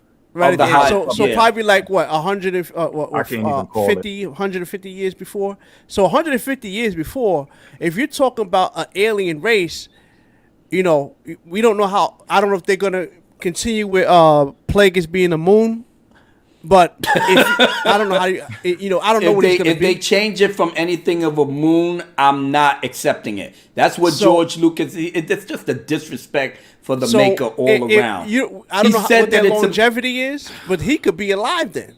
You know what I'm saying? Mm-hmm. And they could be talking about him in then again, acolyte. Darth Tenebris would be alive too, so that's his master. Exactly. So, but you, if anything, they can still have Darth Tenebris. You know what I'm saying? They can have, because when you're that close to it, you're gonna they gotta show their network. Right. I would love for them to be showing how they're building a network, how they're basically going over mafioso style, whacking all of their competition to make sure, because that's what Sidious was doing before that. But right before he started really, Plagueis, sorry, before they started enacting the grand plan, they were whacking all of their competition. Yeah, because Tenebris was extremely smart. Yeah. He knew that there were other forces out there pretending. So he was on that hunt. But I love the way Tenebris built his empire. Their other personas is so out there that all these people know him. I mean, Tenebris was like a starship like magnet. You know what I'm saying? Like he owned all these, these space, the starships and this, that, whatever. He built them. He was an architect. He built these things, and then he sold it, and he made a fortune out of it. And then that was before he picked up Plagueis. Plagueis had the benefit of being, well, obviously Tenebris actually sort of like orchestrated Plagueis since his birth.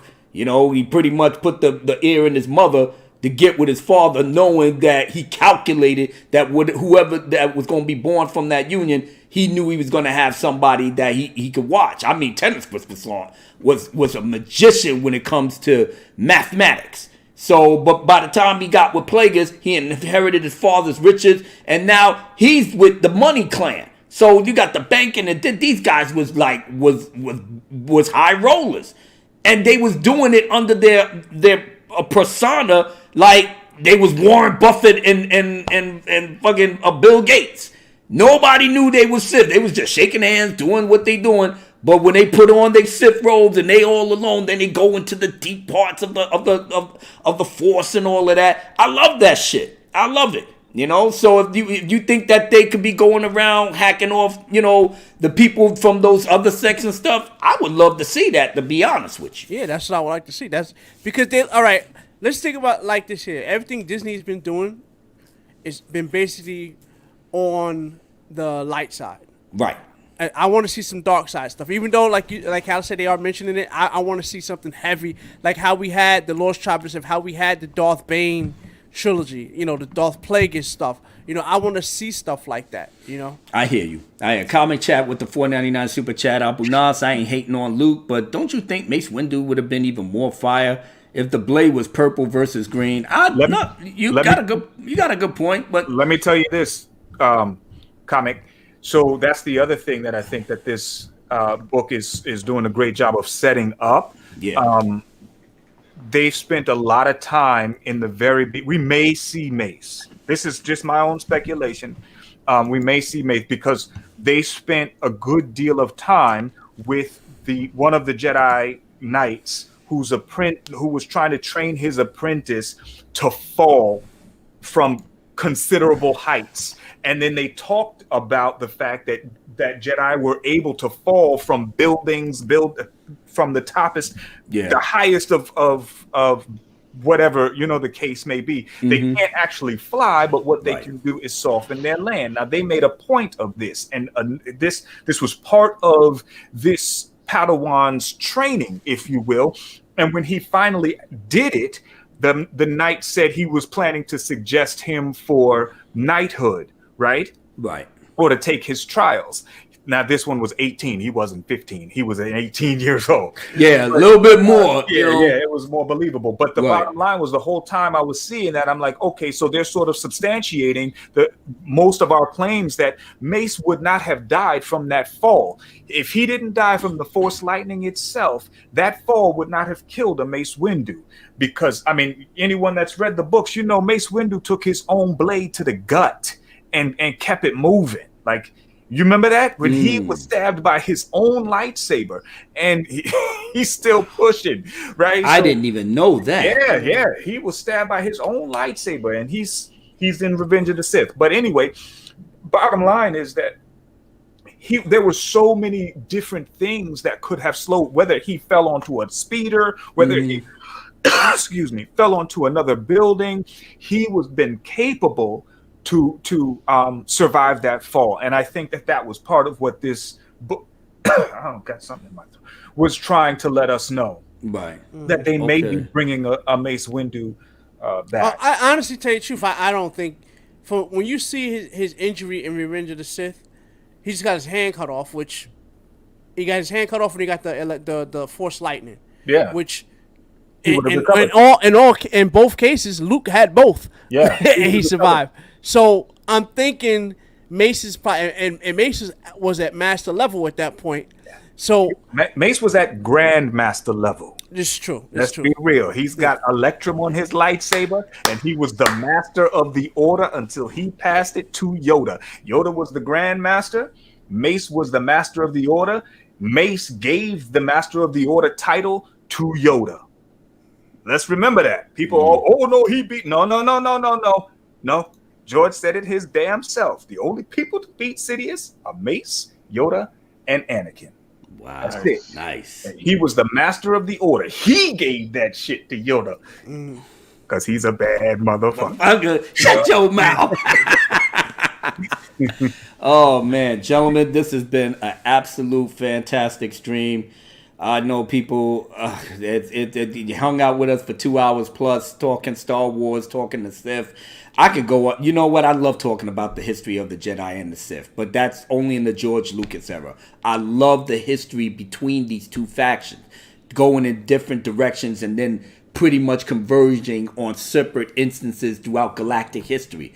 Darth Revan, the Mandalorian Wars, and all of that. It's a shame that Lucasfilm ain't gonna, explore these things that was already written, because that's not being lazy. That's really adapting, written work that other people may never have seen, and they'll never get to see it, but at least you can still read about it. And I'm going to always do that. Sky Trooper with the 501st $5 super chat. Jedi Master Mace Windu versus the legendary bounty hunter Boba Fett would be a great movie, my dudes. It would, but Boba Fett don't want no Mace Windu. You see what happened to his daddy. See what happened to his daddy. Even Boba Fett is like, nah, I ain't fucking with him. I'm talking about even Fate of the Jedi Boba Fett, and Fate of the Jedi Boba Fett was badass, boy. And he was 60 years old, and he was still murking them. Even in the legacy, in the Legacy of the Force book series, he was still badass. Yeah, and I love the way he took. I love the way he took Jaina under his wing. Yes, you know that was just a mutual respect there. I can't get enough of that series, man. I might have to start that over. But anyway, like I said, it's already almost 11:30. I know you guys and gals got to get going.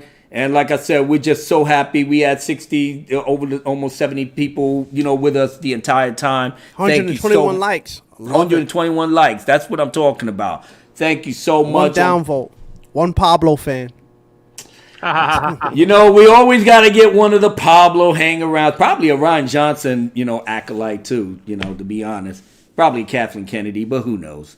But thank you so much, everybody, for hanging with us. Quinlan Voss. Oh, that would be dope. Oh, yeah. Quinlan Voss is another one. That would be dope. He's almost like the James Bond of Jedi. I'm surely convinced that's pretty much what they try to make him out as. But I digress. But yes, the Dark Council thanks you all for coming out. And as your president, I'm going to take y'all out the right way as always. But final thoughts, gentlemen. I'll start with you, Drunk 3PO, since you've been eating cereal and dropping the I want some Lucky Charms now. You know what I'm saying? Lucky Charms and all that. And blah, Did you have Lucky Charms, Drunk? Yeah, he had something. Yeah, he had something. I really, let me tell you something. That's my guiltiest of all guiltiest pleasures is Lucky Charms? Oh, man. I could kill a box. I can do it. Nice. I could kill a box of Cinnamon Toast Crunch. Cinnamon Toast Crunch is banging too. All right. You know what I like too? Apple Jacks. Yeah. All right. Final thoughts, Drunk 3PO, go. I'm glad to be here. My man. The Gospels. My man. Final thoughts, go. It ain't that complicated. You got to give the people what they want. The people cried out for Luke Skywalker. All right. That's what we want. Never mind all the bullshit. Demajanai, Prince of all Saiyans. Final thoughts, go. Yes. Give us the Sith. Let's do it. I want some Sith books. Some heavy, like as many Jedi books you put. I want some Sith books. We gotta have balance. Remember, it's about balance. It can't just be one-sided. I want some Sith. Yes, sir. Or at least some gray Jedi. Bendu. Do that. Do that. And Lord Callus, the voice of us all. Final thoughts, go. Yeah, come on, you gotta step up the game and give us some heat, because this was just lukewarm. And for this to be the initial launch, you give us 3 installments, 3 different perspectives, and it was just lukewarm at best. So I'm just hoping you give us some heat with the next ones. I heard that. And since Fatal J is not here, I'll play the role of Fatal J. Final thoughts, Fatal J. Go. My back hurt.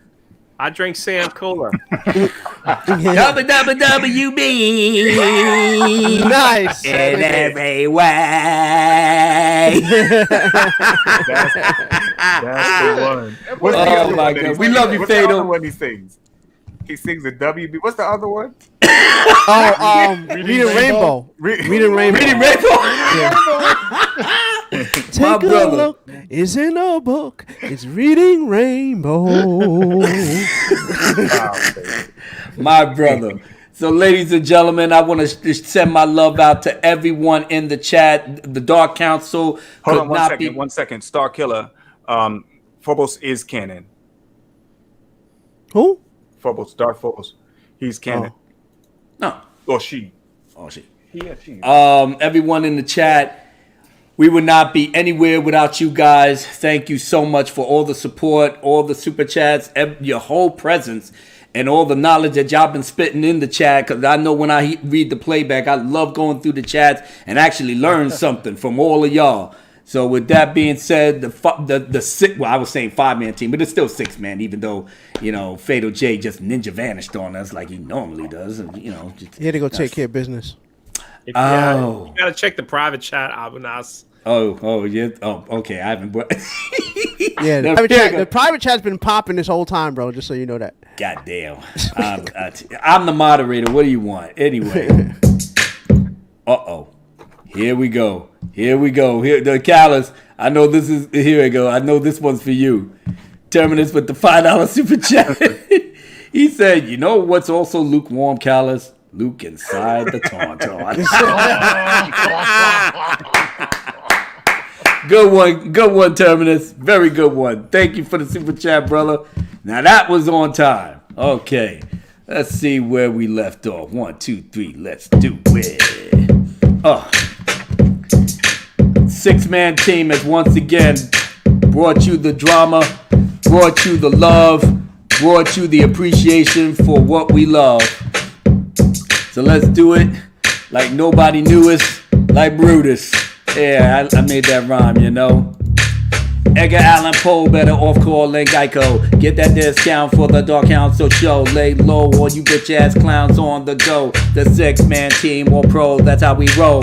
Testing us is not the move you should make. You suffer the same fate for those that will hate of everything we do when we bring joy to you. You know what it is when Dark Council comes through. We give you the news, we give you all the laughs. We give you everything that makes the night pass. We want you to have a good time when we're around and make it feel good listening to the sound. We wild ass dudes that roll up in your town. Whoever got beef, we gonna shut them down. You can run and tell that to all the pronouns. Let them bear witness that we hold the crown.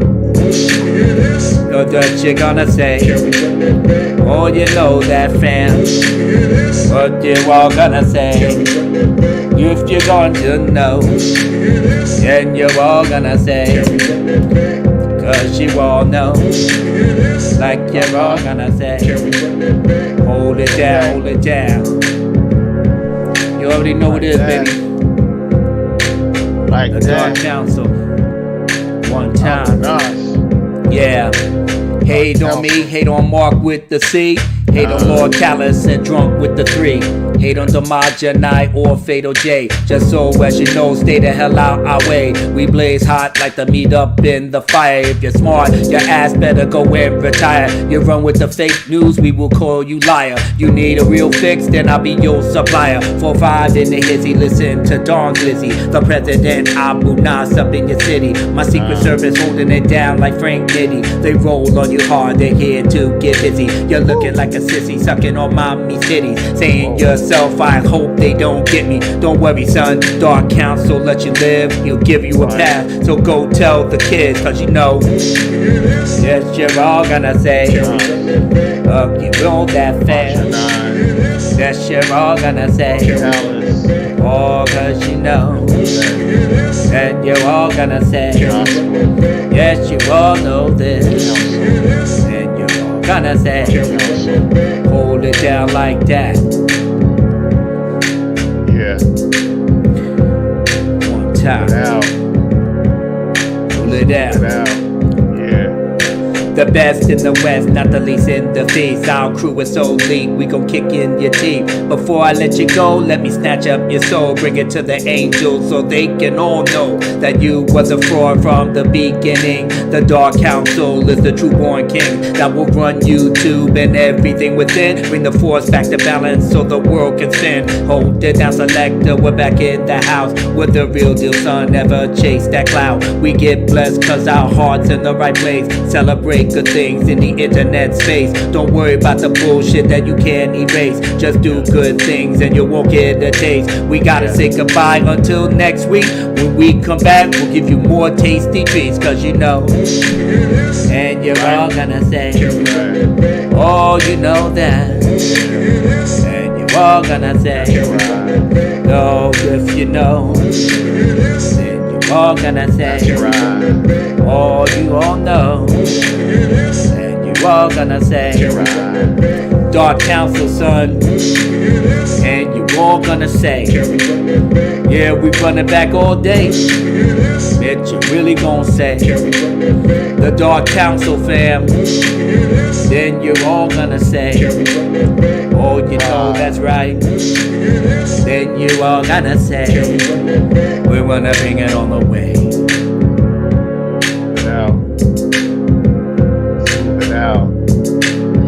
Oh, yeah.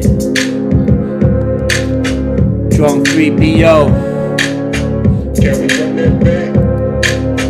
Fatal J, my brother. Brother Lord Callus. The Majani. The one and only Abu Nas himself. My brother Mark with a C. You know he rocks like this and like that. Ladies and gentlemen, all my love to you all. We're gonna see y'all next week on the Fatal J channel. God bless and good night.